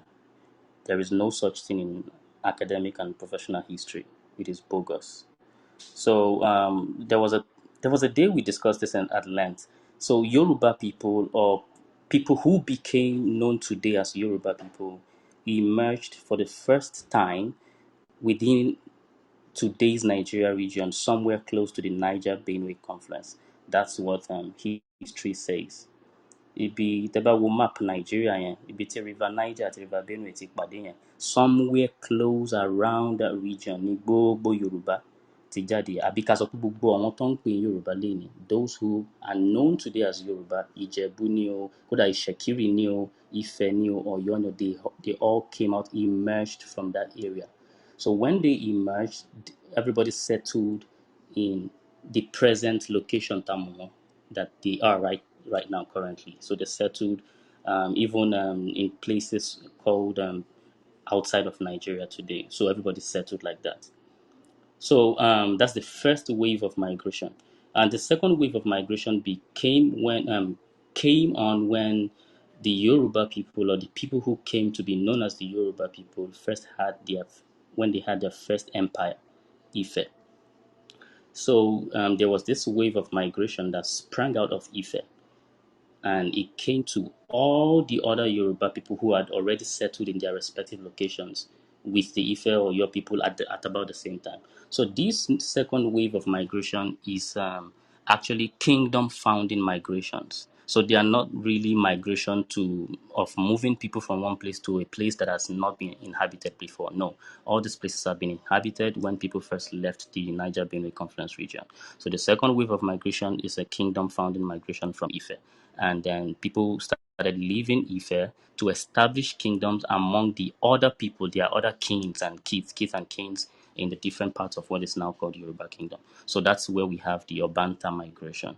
So to put a timeline to it, what historians have done using archaeological and linguistic evidence is to say that that region, when Yoruba people first came out, people who are now known as Yoruba people, when they first came out from the Niger Benue Confluence area, which we may refer to as the oldest form of Ife, the Yoruba people emerged from that region around, give me a moment, sometimes 4000 BC. Lokoko emerged as this ethno-linguistic group for the first time. They never came in there from anywhere to be Yoruba. They emerged there as Yoruba. They evolved the culture and the language. Those are the two things that describe a people: the culture and the language. So the ethno-linguistic group emerged there for the first time, sometimes around 4000 BC. So what linguistic evidence then shows after that is that they begin to drift southward and westward to occupy all these lands. And all these lands were settled and occupied sometimes between 500 BC and 500 AD. So this estimation is according to Robin Hurton. If you check the article called Ancient Ife Area Assessment, you would find these dates there, linguistic and archaeological evidence. In fact, Professor Akinwumi Ogudiran also mentioned this, that they begin to leave that region. They've settled in all these parts, sometimes around 300 BC and 250 AD. They've settled in all these places. So Ijebu people, Ife people, Oyo people, all of these people had settled in their present locations at around this date, once they settled Sibe. So when the kingdom founding migrations began to leave today's Ife was around the time when Oduduwa restored a new order in Ife, a new monarchy. So this has been placed to say the late 10th century and early 11th century, according to Professor Stephen Adebanji Akintoye. So around this region, around the time of maybe around 1000, 1100, 1200, around that time, the kingdom founding migrations kúrò ní Ile-Ife, the one we know as Ile-Ife today, to different parts of what is now Yoruba land, and to some places that are not even Yoruba land, or not establishing kingdoms amongst those people that had already settled the Yoruba people. So if we look at the traditions of the Ijebu people, the Obanta is the prince of Ife. So it doesn't necessarily mean that Obanta was the first person to, like, people and this part of Yoruba land called Ijebu land. Obanta is just a prince of Ife that left Ife to establish a kingdom founding migration amongst the Ijebu people that had already been there. So the Ijebu people were there just around the same time every Yoruba people, or let's say almost every Yoruba people are settled in their own area. So the Oluiwa may have been those that peopled, those are the first people that peopled the Ijebu region from the Niger Benue Conference. So that those names, Ajebu, Olode, Oluiwa, those may have referred to the people that led the first wave from the Niger Benue Conference, called that the Old Ife. So those names may refer to those people. But the Obanta migration is a kingdom founding migration from today's Ife around 1000, 1100, 1200 to Ife to establish a kingdom. So those are two different timelines. So first, to summarize, the people left the old Ife Niger Benue Conference region very early, around 500 BC to 500 AD. They had already settled. That's the first wave. All Yoruba people did that. And the second wave is around 1000, 1100, 1200 from Ife to establish kingdom founding migration. So those are the most timelines you can get, and those are based on linguistic estimates and archaeological evidence. Regarding the Wadai narrative, So there is this thing that people say, oh, it's the present Awujale that like he says all these things a lot. He's the one that champions it. So actually, it's not the present Awujale himself that started this narrative. It's a narrative that he himself inherited, and sometimes I just like I give people grace because people can be mistaken and they could be sincere while making those mistakes. It's not necessarily that Donfe was superior on Feshekinekon. So that 1937 document, Mr. Adidapo, this Wadai narrative was found in that document. And 1957 article, I can't remember his name at the moment. That Wadai narrative was found in that too. So those are the two first writings. Daruko Wadai, they came from a place in the Middle East, and historians have traced why this narrative came on board into those two documents. But these two documents, 1937 and 1957, these were not the first two writings to Majadi from Ijebu area. So the writings that preceded these ones had nothing to say about Wadai. Everything starts from Ife. They had the first in the 1850s when the British first penetrated the Yoruba hinterland on Lokakri. Àwọn òyìnbó ti wà ní coast ti pẹ́ lóòótọ́, but when they started like penetrating well ní 1800s, at the mid 1800s, they were asking about their origin. So Henry Higgins led people to Ijebu, and Chief Ogunsegun told him that, see, everybody that we are here, all of us, Ijebu, everybody came from a place called Ife. There was no such thing as Wadai. That was in the 1850s. That was the first thing that I know of that was written about the origin of the Ijebu people. In fact, he said even the Englishman would be shown the spot in Ife where his ancestors went out from. And so this is the Yoruba belief. That is what the Ijebu people also hold dearly in these early times in the 1850s. Fast forward to the 1906, another document came out. It's a British document. They collected this account from the Ijebu people, the Ijebu palace, and they repeated the same thing. We came from Ife, Ajebu Olode. 1927 in Ijebu Igbo, the same thing was repeated, Ajebu Olode. In fact, before 1927, 1919, a local Ijebu historian, Epega, he said the same thing. 1927, the same thing. 1933, another writing from Imushin, the same thing. So it wasn't until 1937 and 1957 when the Wadai narrative came on board. So one can see the earliest writings, there was no such thing as Wadai. So why suddenly do we have in 1937 this Wadai thing? So the point I want to make with this 1937 is to say that it's not the present Awujale that started this narrative. It's something that he inherited, and we know how the Wadai narrative came on board from Samuel Johnson's writing. Before 1937, Samuel Johnson's book was published in 1921, and from there, the Middle Eastern narrative started becoming popular among Yoruba people. So everyone who was writing wanted to lace their writings with some Middle Eastern references, and that affected the Ijebu people. So the Ijebu narrative of Wada is just it's just a special case of the general Yoruba narrative that Samuel Johnson wrote, which is mistaken. So that's where the Wadai thing came from.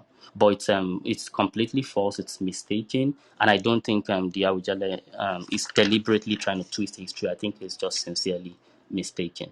So Wadai was founded, like Mr. Adidapo rightly said, in the 1600s, 1630 something. But then the Sungu Eredu in Ijebu shows that people have been here since around the 1100s. So the Ijebu people have been in Ijebu in the 1100s. Wadai wasn't founded until the 1600s. So it's not possible. It's anachronistic to think that àwọn èèyàn tí wọ́n ṣẹ̀ṣẹ̀ found ìlú wọn ní say year 2000, àwọn èèyàn yẹn ló ṣẹ̀ṣẹ̀ wá kú lọ síbì kan ní year 1989. Kò bá làákàyè lọ. So even the archaeological evidence dating here to show from the Wadai narrative is false. Linguistic evidence have shown where all Yoruba people emerged from. So I just want us to have some grace for the Awujale as regards what he had said. And as regards Ijebu Remo, Mr. Didapo has dealt with that. Remo people are Ijebu people. All Ijebu used to be one country. Whether you are in the western part or in the eastern part, country constitutes Ijebu. So Ijebu, there are different towns. Ijebu is a town. Ijebu Igbo, oríṣiríṣi bẹ́ẹ̀.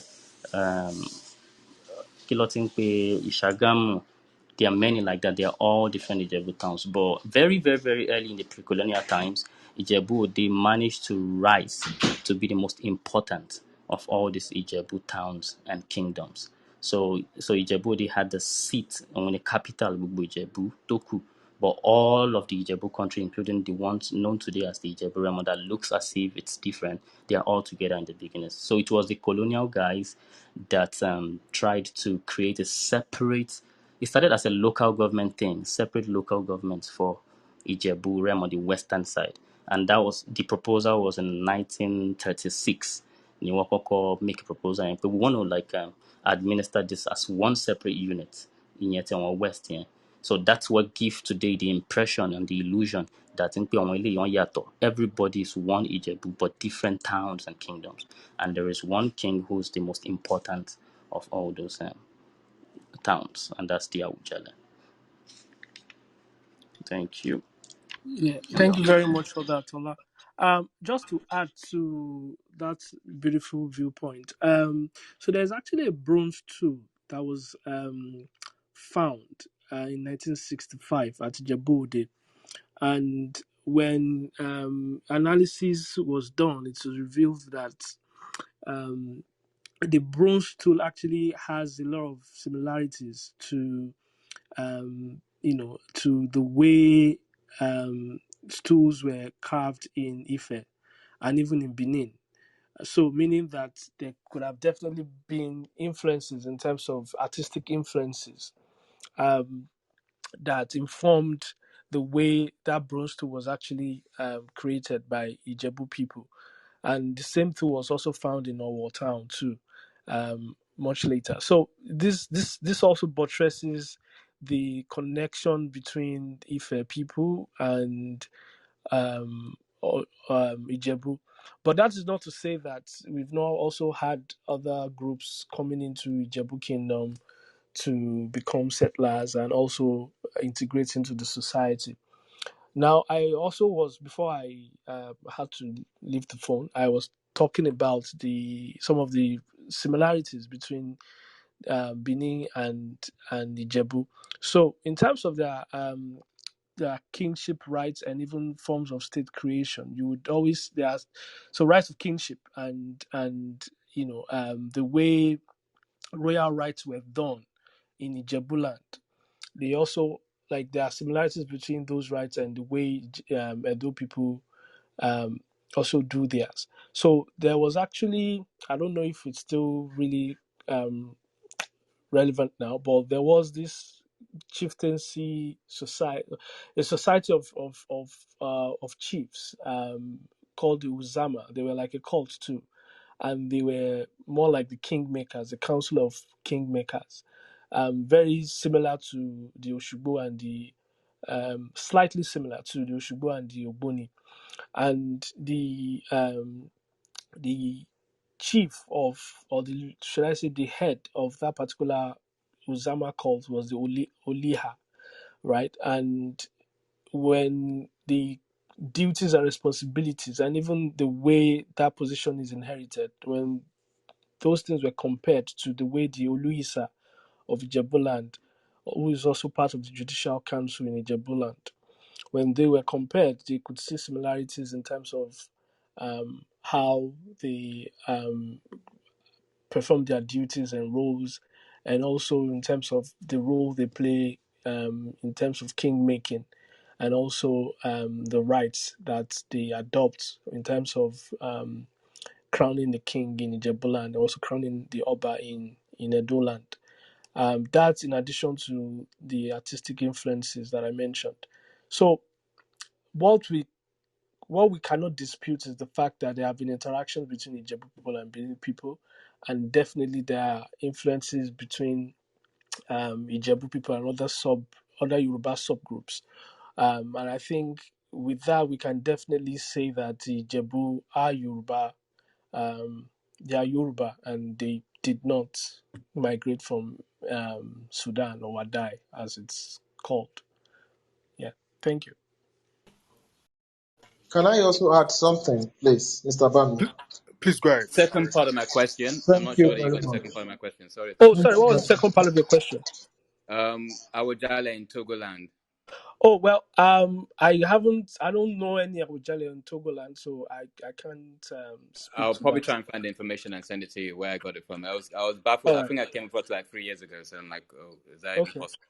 But I do know that there are definitely Yoruba in Togo, the Ewe, and the Oyo Kingdom expanded to that part too. So, but I don't know about the Awujale though. Yeah, Okay, sorry. can I respond? Okay. Are, please go ahead. Okay. Femi, the people of the Yoruba people of Togo, they regard themselves as the Ife people. In fact, they prefer to hold on to that name that they are Ife. So, but they are Yorubas, they are a subgroup of the Yorubas, but they are Ife. The And document, sorry, I sorry, is a document that I came across, about 2, 3 years ago. I'm very much an Ijebu person, I'm a Fidikote. All right, So that's okay. Femi, and let's take it one at a yeah. time, please. Okay, I'm just sorry, just to kind of like qualify that it's not. I know the Ife logic and the Benin logic of being Ife, but I'm talking about I specifically am not Awujale. saying that, Femi. Femi, you don't get it. I'm talking about the Aboriginal Yoruba subgroup in Togo. So this is what I'm saying. So then, secondly, uh, apart from the anthropological and the archaeological and cultural factors that Adedapo and other scholars have been talking about in the house, as regards to the connectedness of the different Yoruba subgroups, that shows that we all have a common origin. Many of us don't know, especially Yorubas, that the Yoruba people are one of the oldest human species on earth. If you don't believe me, just Google the oldest human species. Why the Yorubas are one of the oldest human species. I didn't say this. There are countless scholars in the Western world, the Oriental world, where they've been able to analyze the Yoruba DNA. Now, this is the funniest thing. The Yoruba people in Togo and Benin Republic, in terms of, there is something which we call biological clock. The Yoruba people of Togo, they are a little bit older on the anthropological scale compared to the Yoruba people within Nigeria. And they also found out that once somebody is Yoruba, most of the Yoruba subgroup share a common genetic similarities in their genotype, in their genetic makeup. So this is how this is one of the factors that can be used in order to trace people. For instance, one of the important tools that the Jews were able to bring back their diasporal Jewish community was the use of DNA testing, in which the Yoruba Jews that were already assimilated into different cultures and civilizations across the six habitable continents of the world were able to retrace their origin, retrace their identity, and also come back to the state of Israel. And most people don't even know, because I was able to study this in one of my research works. I was in a conference in Germany a few years ago, and that was one of the periods that day I wept. And you know why? The reason why I wept was that they used to sing a song. The old people. They used to say, Ilé Ifẹ̀, Ilé Ifẹ̀ o, ní gbogbo ojú ti mọ́ wá o.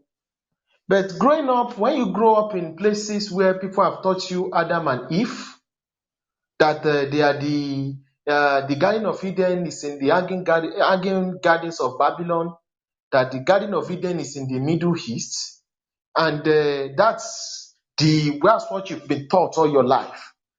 So when the Yoruba people say that the civilization of the whole world and every human being originated from Ife, you are going to look at these people as fools and say, well, our forefathers are inferior people. They don't know what they are doing. But they are right. And I'm going to tell you what happened. If they are not totally right, there's an element of truth in what they said.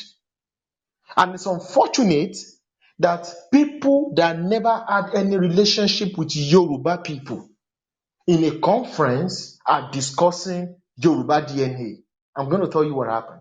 So I was in that conference where we had people that's Nobel Prize winners in the field of human genetics and other erudite professors, PhD students across the world. So they were there. And this German lady, a PhD student, then so came out and was talking about, we're talking about human evolution, how human beings, different species, the different theories, the out of Africa theory. And in the out of Africa theory, they were now sampling different DNAs.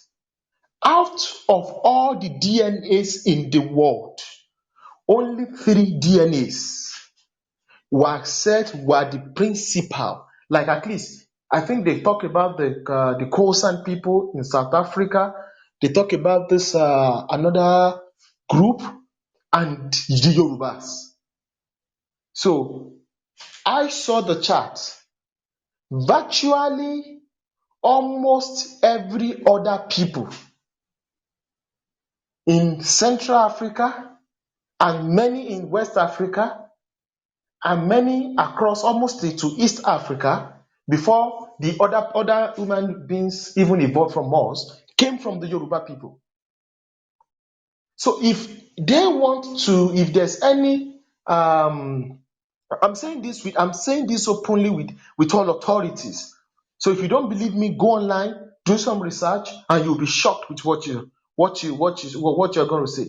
So if they want to do any research and you want to know about black people, you want to take drugs on black people, you want to, look at a typical, patient zero for the Negro race. Western world, they used to come to the Southwest to collect samples. I didn't understand what was happening. Why us? Because the DNA of the Yoruba man is a typical Negro DNA, where most of the other Negro races came from. So, and out of the Negro races, the other Caucasian race, the Haitian race, the Semitic race came from us.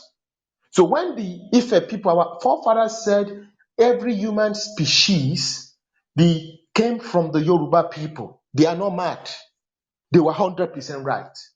Because genetics has proven that out of like two to three human races in the whole world can be at the same biological clock in terms of old human species like the Yoruba people. Now there is something called the ghost DNA.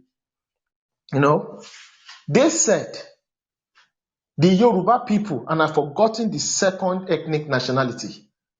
If that ethnic nationality is not within Nigeria or the other, not in Benin Republic and Togo, where we have Yoruba people. Only they succor something the ghost DNA, that in the Yoruba people there is a particular DNA that might actually have come up from an extinct human species. We have different human species. Sorry, I'm bothering you with all sorts of jargons. I don't want to go into the jargons. We have the Homo Are, habilis. Are, can we come back to this? Okay, Let's stick to the topic. okay, I'm going to And stop here. I'm going to stop here. I'm going to stop. I'm coming, sir. all right. So what I'm saying is this. So this has actually shown and proven that the Yoruba people, there is something common and peculiar amongst the different Yoruba subgroup. Now, after they finished the conference, I told you I was in a conference so that I can make a point. I was shocked. I didn't know what I went to the lady and said, "Excuse me, where did you get this thing? Why are you discussing this?" He said, "This is just a scholastic presentation about facts. That thank God you're from Africa. This is an out of Africa theory which has been proven to be correct." So, and I told her I'm Yoruba. She was shocked. The next thing she was asking me that how can she collect a sample? So collect a specimen. So that really made me start thinking how important we are in preserving the Negro race because we are part of the patient zero. So this is to buttress the fact because I was hearing when Ola was talking, Olabola was talking about the kingdom migration, kingdom founding migrations, the civilization state, the Ife, just to buttress that point from another perspective. Because when you want to say, because the reason why we have this topic is the Ijebu ancestry. Are they Yorubas? That is the question. So you can talk about culture, you can talk about linguistics, you can talk about spirituality, you can talk about geography, you can talk about history, you can talk about archaeology, you can talk about anthropology. What about genetics? Genetics is the most important point that is missing. That is us that will validate any kind of point that you are trying to prove because this is fact. And this has been proven to be correct in most cases, even apart from the Yoruba cases. So therefore, so with the point I've made, so it is proven that all Yoruba subgroup, maybe you are Ijebu, or your Ife, Ibadan, or anything, if they bring our DNA together, there is something peculiar that will let them know this is a Yoruba DNA different from other human races within the contraption called Nigeria and at the global stage. I yield the mic. Thank you so much for that perspective. Bonka, do you want to go now? Bonka. I have a question, please. Yeah, we'll come back and take more questions. Bonka, please Hello. go ahead. Yeah. Yeah, who has a question? Uh, Hello. Bonka, Yeah. Bonka, we don't want to take any further questions. Okay.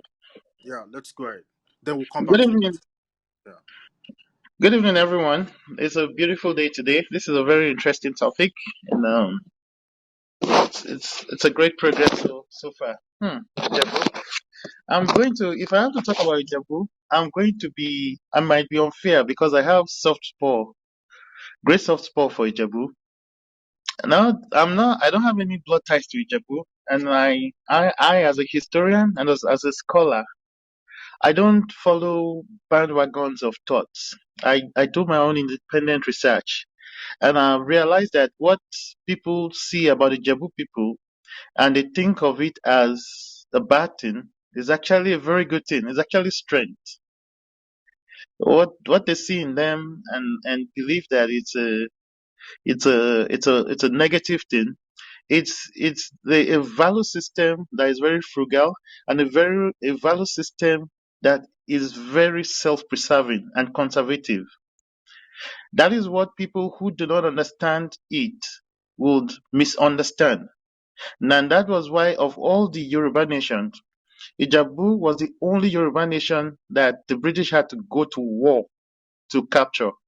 Every other Yoruba nation, they were able to get it through manipulation, through divide and conquer. The only place that had to be not just war, they had to bring in battalions and soldiers from India and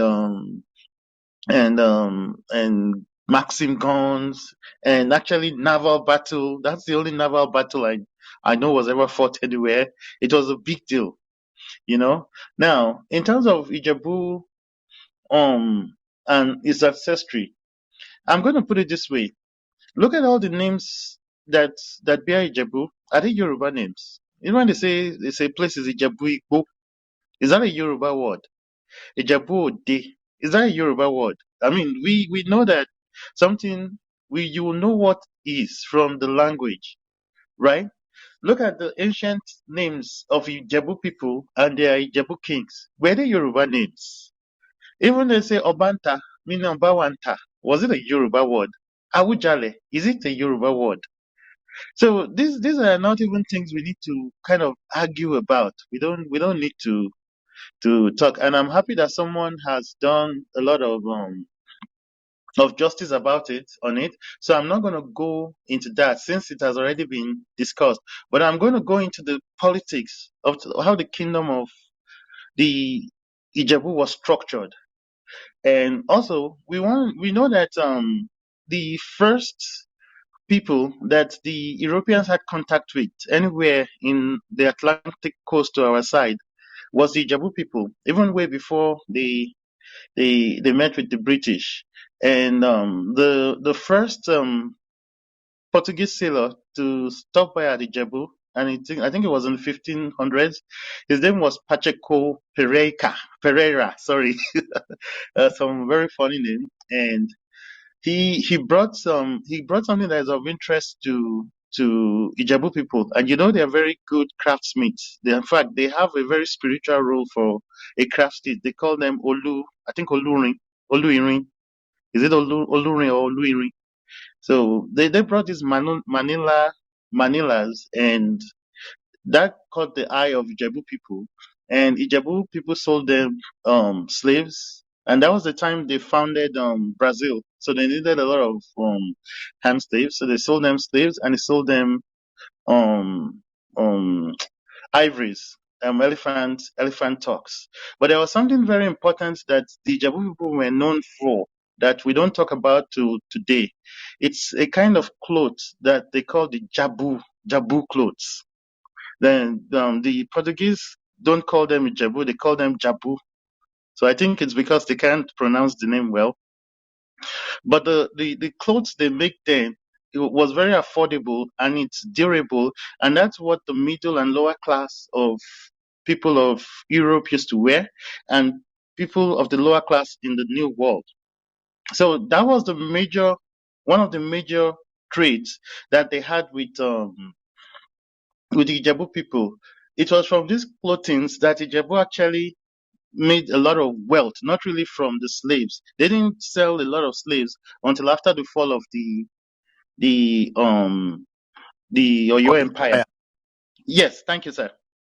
So is my connection? Can people hear me? Yes, please go ahead. Yes. Okay.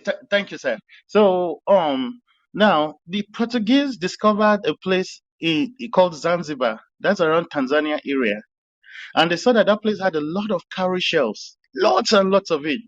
And cowrie shells used to be the money that we used to spend in our Yoruba area region. So they brought it with them and gave it to the Jabu people, a lot of it in exchange for these clothes and slaves. And that was where they developed their mercantile class and wealth in those days because of their access to these things. Now, Ijebu people now realize something, that it is great wisdom to capture all the coast so that no other person will have access to the coastal region. So they started on an expansionist agenda and took the whole Atlantic coast to the southwest side. So some part of the Ondo area was under Benin, so they didn't encroach into that. But for all the coast that took the whole Yoruba region to the west, that was under Ijebu, even all the way to Lagos. Now Lagos Island then was engulfed into Ijebu. So even if the boat stopped at Lagos, for those materials to get into the interiors, it still have to go to Ijebu. So even if they were not controlling the ports, they were controlling the trade routes. And Lagos, although people say Lagos is an extension of Benin, Lagos was actually greatly influenced by Ijebu people. The royalty was greatly influenced by Ijebu, and you see all these lands of Ekpe, all the lands of Aja, all the lands of Bikorodum, but like not even like Odu, 80% of, sir? Ikorodu. Yes, Ikorodu. Thank you, sir. Practically all the lands, the mainland that we call Lagos today was an Ijebu land. They were under That's Ijebu. Now, that's good. Awujale gave, including Lekki. including, of course, Yeah. Lekki was So you know, definitely Ijebu. if you notice when the people are doing wedding, if they are from Ijebu, they will. Yes, I mean, Lekki was, in fact, Please, um, there, guys. um, there was Sorry, a man, Bonka. Lekki Sorry, was, yes. sorry, Bonka. Please, let's try to mute our mics. We want to disallow any forms of interference so we can enjoy this. Please, no interjections. Thank you. Please go ahead. Yeah, to be honest, I don't mind once in a while if it's not rowdy, but of course, we'll follow your lead, sir. So, yeah. Now, Lekki was actually given to a Portuguese under the command of an Ijebu merchant. And Lekki was named after a Portuguese man whose name was Lekki, Lequi. And he was using that place to buy slaves and then take them. And that place where they put Awolowo in Lekki, that was his house. And that was where he used to take the slaves then. But of course, he died of malaria. I mean, malaria was I think malaria was the shopona of the white people at at that time. So, I mean, going back, uh, now from that, the, they had the extension into Lagos, as we said. And so even if the boats docked in Lagos, and they wanted to take things from Lagos to the interiors of Yoruba land, they still had to pass through Ijebu, Owo Bode. They have to pay Owo Bode, so they have to pass through the Ijebu business road, and they have to pay that tax. So any which way, it's still a win-win situation. And Ijebu was very tolerant to Lagos because it was greatly influenced by it. The Erelu, this Bilikisu Sumbo that everybody is calling Queen of Shiva, she was actually an Irelu at some point. And they said she was barren, but they don't understand the spirituality of Ijabu network that an Irelu is takes that role, and she's the most important spiritual authority in the Ogboni cult. She takes that role after her menopause because in the house of the Orishas, it's not a how do I put it? I wouldn't call it a taboo, but it's a negative energy for a woman to be there when she's having a cycle. So they usually use people that are already past their menopause. And one of the Erelus was the great grandmother of Kosoko, the Oba of Lagos. And that was why when he was banished from the throne, that the Awujale then gave him Ekpe because he had the Jabu blood. So they gave him Ekpe to settle down and build a new kingdom. Of course, that caused tension because it brought in Lagosians and it caused some rivalry between the Ijebu people living there and the Lagosians that now moved in with Kosoko to now set up the new nobility there. Now, they created a powerful commerce network in designated places, and they had leaders in each of these market network across the whole of Ijebu, and these people were called the Olojas. They're not just they were more like regional governors, but their position is to maintain the marketplaces in all the networks of the Ijebu land. Until today, they hold important spiritual importance in Ijebu society. Throughout this medium, they became very wealthy and controlled all the trade networks from the coast to the interiors, and this placed them as middlemen, and they made a lot of wealth. So we've seen the wealth from Ijebu came from three aspects. One is the control of the ports. Two is the control of the trade routes. Three is direct access to cowrie shells. And then four is the creation of native clothes. That is where they became very wealthy. And another Portuguese person said the Jabu people are very good looking. I don't know. I don't know about that because I Yes, yes. mean, yeah, who I said mean, that? should we dispute that? We can't. Dako, I can't hear you. I said we don't need to dispute that. It's a fact now. Yeah, including their women. yeah. They said their women were super beautiful, and it was a Portuguese sailor that was I saying will that be he there when next I visit Nigeria. said. Yeah, so that's the first, that is the first stages where they they they got their wealth. Now I want to talk about the king Awujale, because we really focus a lot on Oyo when we talk about the diversity of their nation building, the cost, how do I put this, the very good structure of power at Oyo, the great balance of power, the way they make sure that a king cannot be a tyrant.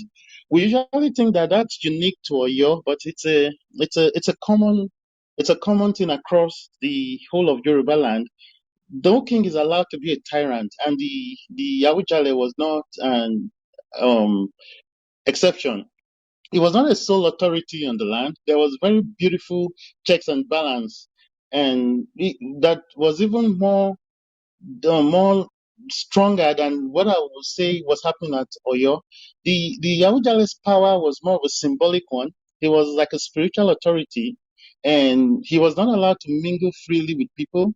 And the real power in Ijebu then, the supreme power came from the Ogboni, and I think they call them. Correct me if I'm wrong, Dapo. They are Oshugbo, Oshugbo. Oshugbo, Yes, yes. Oshugbo. So Oshogbo is more like an Ogboni, but they call it a cult. I don't call it a cult because any citizen of Ijebu is allowed to join. But the thing is that because of the high contesting structure is the wealthiest that the most successful that always end up being there, and it's comprised of six people, and they call them the Werefas. That's the supreme authorities. And Iwarefa. the Warefa, I'm sorry, forgive me. So they call them the Warefas, and those were the supreme authority in the land. Whatever law they make, even the Awujale cannot overturn it because that law is intertwined with divination. So it's a law coming from the gods. And the divination is very secretive. Nobody knows. Outside those six people, nobody knows. And I think till today, nobody can really say what they're doing there. But we know for sure that the Erelu is very, very important to whatever they do. That if she's not present, nothing that the Iwerefa does can be sealed. Can it's an authority, and that's why they make a Yoruba proverb say that láìsí Erelu Òṣùgbó Òṣùgbó kàn ṣe ṣàwo èké or eh, can't help me that like is there a Jabu man here that can help me with that? We like I don't know about the Lycee. I've actually never heard it. So it's made out that without the Erelu, Oshugbo, Oshugbo cannot do divination. Láìsí Erelu, Oshugbo le chiawo. It's something like that. But I mean, I know loosely. there's an Erelu in the ranks though. láìsí erelú òṣùgbó kan ò lè dáwó ṣe. Thank you. Like yeah, láìsí Erelu, Oshugbo kò lè dáwó ṣe. So that's how powerful the Erelu is in the Ogboni system of that time. And so like I said, that Biliki Susumbo that people talk about, they still go to her grave at Ijebu and to pray and things like that. From my own findings, I think she was an Erelu, but the things they said about her, the way she lived and the things, those are similar traits of Erelu. So that Queen of Shiva nonsense, I think it's something that we need to throw in the dustbin and stop talking about, So and Ijabu was a very democratic society. It had a very organized electorate, and they're called the Ipampa. Is it Pampa, Pampa or Pampa, Ipampa? Yeah. Pampa. So this is exact. It's equally like the Greek structure. where free citizens can come in and make laws. Now, so this makes two very powerful authorities, now three. So we had the Ogboni, we had the Pampas, and then we have the Ikpampa, right? Dapo. Sorry, I'm trying to correct it in case I have to talk about this another day. Pangpa, Pangpa. Pampa, okay, Yeah. thank you. So we had that, and then we had the king's council, those who deliberate with the kings, his advisors, and so these three groups. The Ogboni is always on top, supreme, but the Pampas and the king consuls, they always clash. And I'm going to say one or two stories of how they clashed, especially during the Ekiti Parappa War and the position of the Awujale at that time. So they had an electorate throughout all the 16 territories where these people come in and then deliberate on laws and then send it to the Aujale that this is the decision we've made. So it was a very decentralized system, very beautiful structure. And when the British came and they started preaching Christianity, preaching all this, you know that it was a threat to our system of government everywhere, especially the Ijebu, because if you want them to accept Christianity and you want them to accept the British, you're telling them to eradicate all these things we just spoke about. Because, like, in the whole of Africa, Yoruba people are the only people that are this spiritual. And our spirituality was very humane. It's not barbaric. So this is where the complication came from when the British came and the clash of cultures came. Of course, they came with an arrogant idea that these are savages. So they didn't even take time to observe many of these things that we are talking about now. Now let's go to this is just a background to now go into, if I start talking about the power dynamics and power breaks so that we can understand where we're coming from looking at the Ijebu structure. But I want to stop here to see if there's an Ijebu person that wants to contradict me or add to anything I've said. I'm not from Ijebu. What I know is just from great admiration. So this is where I'm going to step down for a minute and Yeah. and have Mr. Bami, do his Yeah, thing. Thanks. thank you so much. You're welcome if you're joining this platform for the very first time. If you're a Yoruba person, ẹ káàbọ̀, ṣe dáadáa lẹ dé, àti ń retí yín o. To our speakers, we want to thank you for your submissions. But before we continue, we'd like to take some questions. So if you've got questions, please kindly flash your mics. And Mr. Bami, before the questions, let me just quickly add to what Mr. Bonka said, just to buttress his last point, if that's okay. please go ahead. Go ahead, Yes, please. thank you very much. So, like you rightly said, the structure of the Jebu kingdom, I think I also alluded to it earlier. So yes, you had the Pangpa, the Oshubo, and the chief consort, like you said, but they are also called the Lamure. So these are the high chiefs. And then you now have the palace officials and servants. Then those who make up the chamber of commerce, the Farayoki, and then the leaders or the heads of the town council. So the Oloritu, Meedogbon.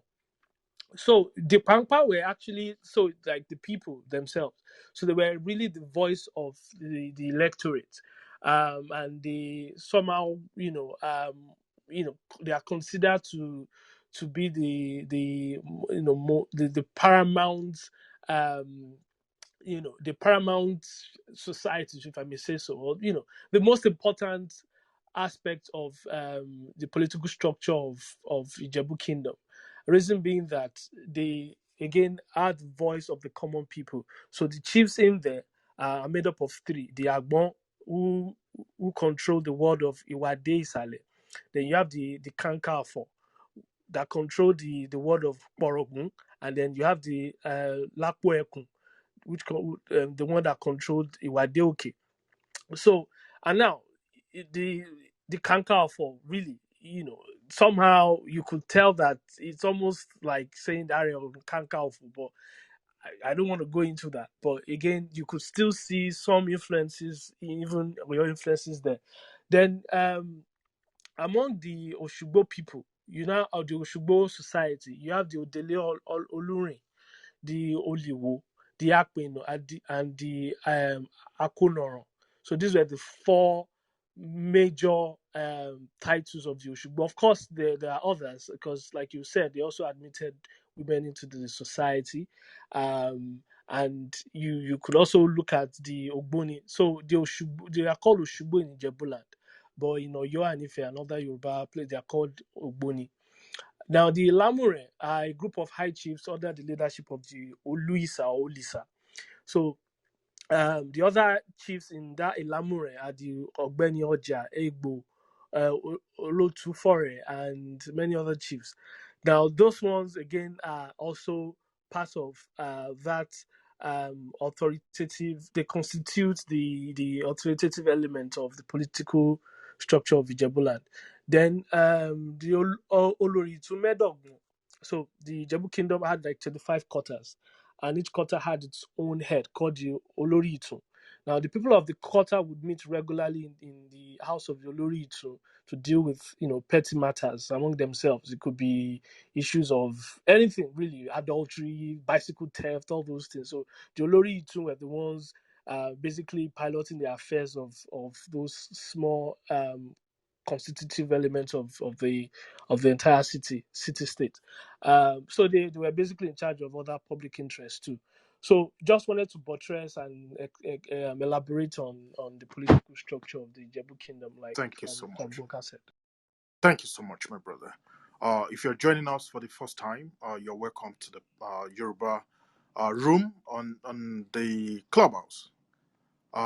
Please kindly follow this room, Yoruba Nation, by clicking on the greenhouse icon. Now we just want to take some random questions, maybe 3, and then we can proceed. Then much later, we're going to open the room up so we could have some engagement. I saw that my brother Jide flashed his mic. Who else has got questions? Oli, Jide, Oli. Who else? Sorry, who's that? Femi. And Femi. Okay, great. My brother Jide, please go ahead. Then Oli, then Femi. Thank you. Ewesoe, Mukide Deleo, that's greeting in Ijebu, saying hello in Ijebu, Ewesoe, Mukide Dele. Oh, well, this is a wonderful conversation, and I appreciate it so much because I've been away in the diaspora for close to 15 years. Myself, I was born in Shagam Remo, originally from Ekpara Remo, and I have a deep sense of appreciation for our culture, for our heritage. Just one thing I would want to emphasize on and possibly have the discussion segue into, which is the difference between Ijebu and Ijebu Remo. I myself, like I said, I was born in Shagam, but I was close to the um, power structure, so I have a good understanding of how Remo political structure is being constructed. And there are a lot of similarities between it and the Ijebu. But listening to you guys, I can see where the differences are. So as we go on in the conversation, I would like that to be emphasized on. There's a difference between Ijebu and Yeah, Ijebu Remo. yes, Thank you. yes. We.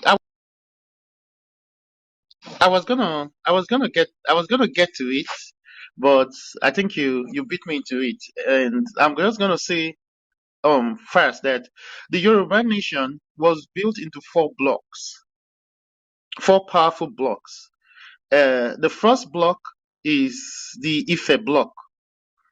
The second block is the Oyo block to the north. Then the third block is the Ijebu block to the south. Then the fourth one, which of course it has fallen away today, and the whole story has changed, is the Benin to the east. So each of these blocks, the smaller nations around them they adopt them.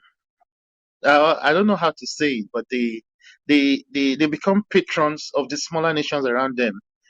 Just like Ojigi Ojigi did to Ilorin at that time, the They Igbominam people. they Yes, gravitate towards yes, them. it's more like a protection structure. So Remo is a totally different.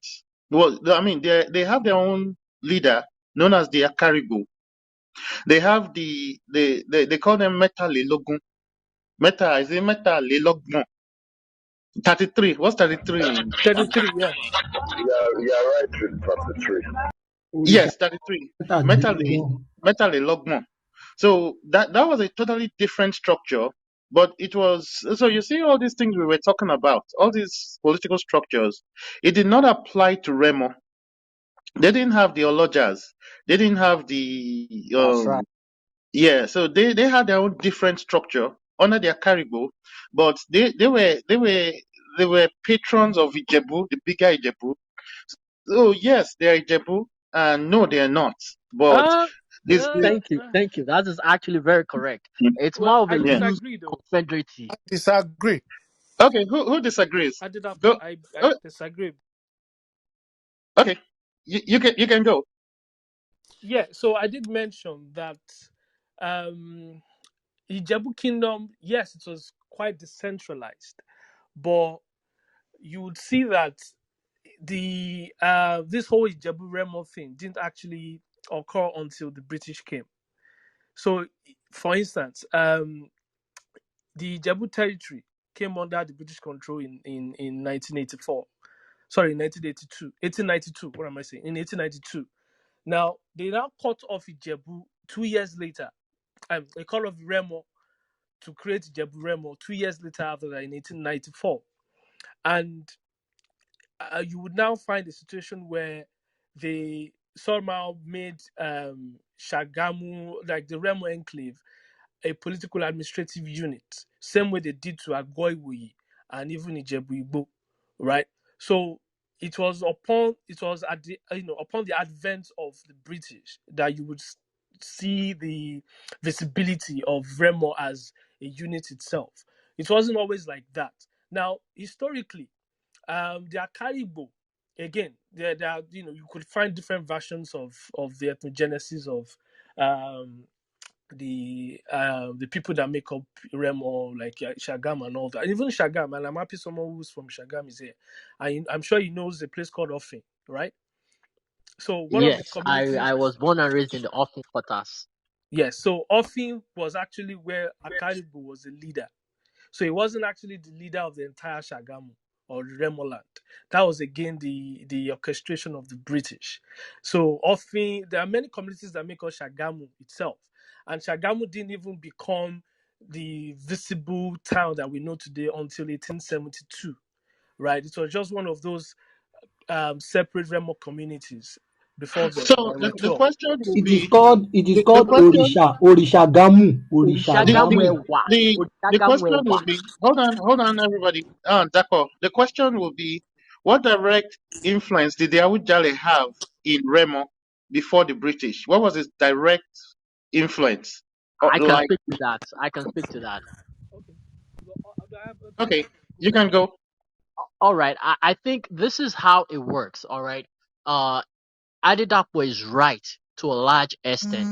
The one thing you have to understand is actually the Remo people actually have more linkage and more interaction with the Egba people than with the Ijebu Remo people than the Ijebu people. But he's right in that Adedapo is right in that Ijebu Remo traditionally from time immemorials pay homages and tributaries to Ijebu, to the Awujale. Yeah, So nobody disputes that. it Yeah, was it was yeah. a loose confederacy than it was a loose confederacy that was separate from Ijebu. So it's more of that construct. It was more of a loose confederacy than being part of Ijebu because We're when all saying the same thing. I think we're just saying the same thing in different words. That's how I see it. All right, all right. okay. Let's go one at a time. Thank you. Ollie, please go ahead. Ollie. Thank you. My question. Thank you, guys. You've educated me a lot on this. And in some previous classes. Well, um, how can I call it? Discussions we've had. And there is one thing that I've heard about a lot, many times. Now I'm now on Clubhouse. Different social media forums. Jebusite, the word Jebusite. Where did that come from? Can anyone here explain to me, if there is any link with the Ijebu people and the Jewish people, or the Israel of today, or the biblical the biblical Israel, or anything like that? So that's my Okay. question. Thank you. All right. Thank you so much, my Bami, brother. can I respond to that? Please go ahead, Harry. Also, thank you. I don't. Is it Dr. Adedapo, Dr. Bunka, Dr. Professor Olabiola? I greet all of you guys. You guys have done a good job. So it's been wonderful being here. So as regards to the Jebusite theory, it's nothing but the Abramization. I coined that word. So if you want to use it and put my name, reference me. It is the Abramization of African belief in which the Yoruba people is a subset of.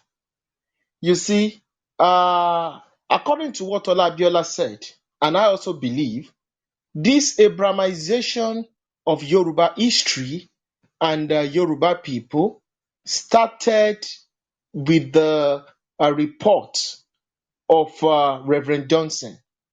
Now, we should not forget that when somebody writes a history, their perspective, their bias always comes in their reportage. So Reverend Johnson is is an Abrahamic cleric, a pastor for for that matter.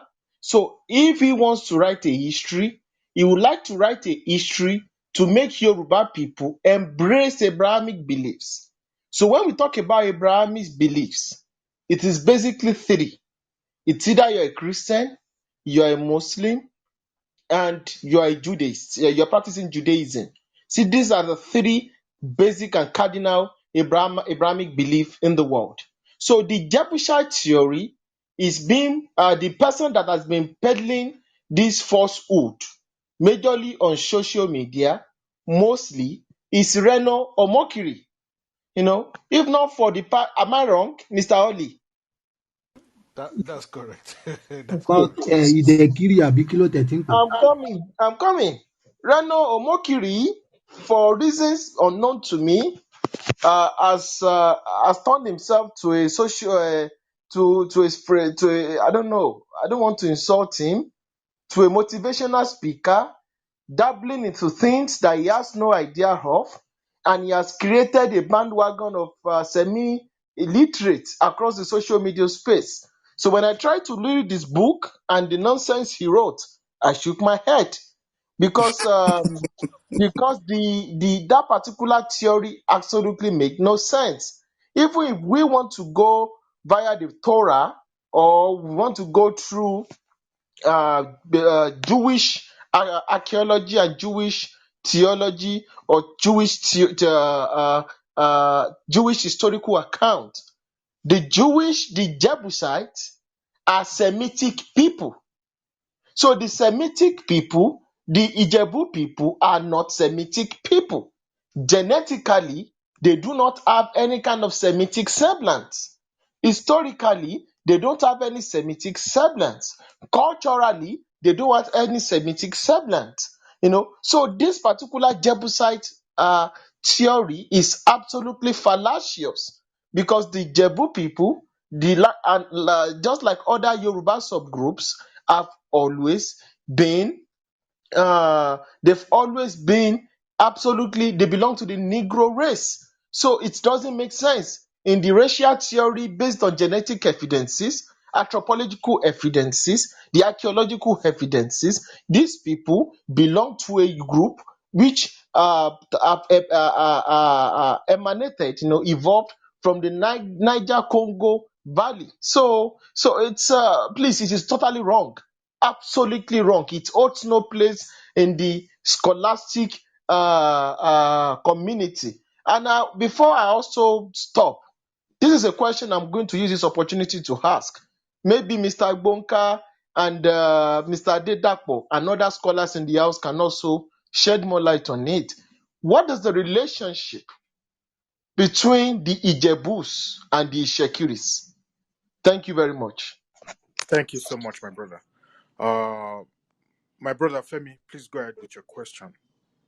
Thank you. No, I can't express how much I really appreciate the conversation you guys are having, or we are having.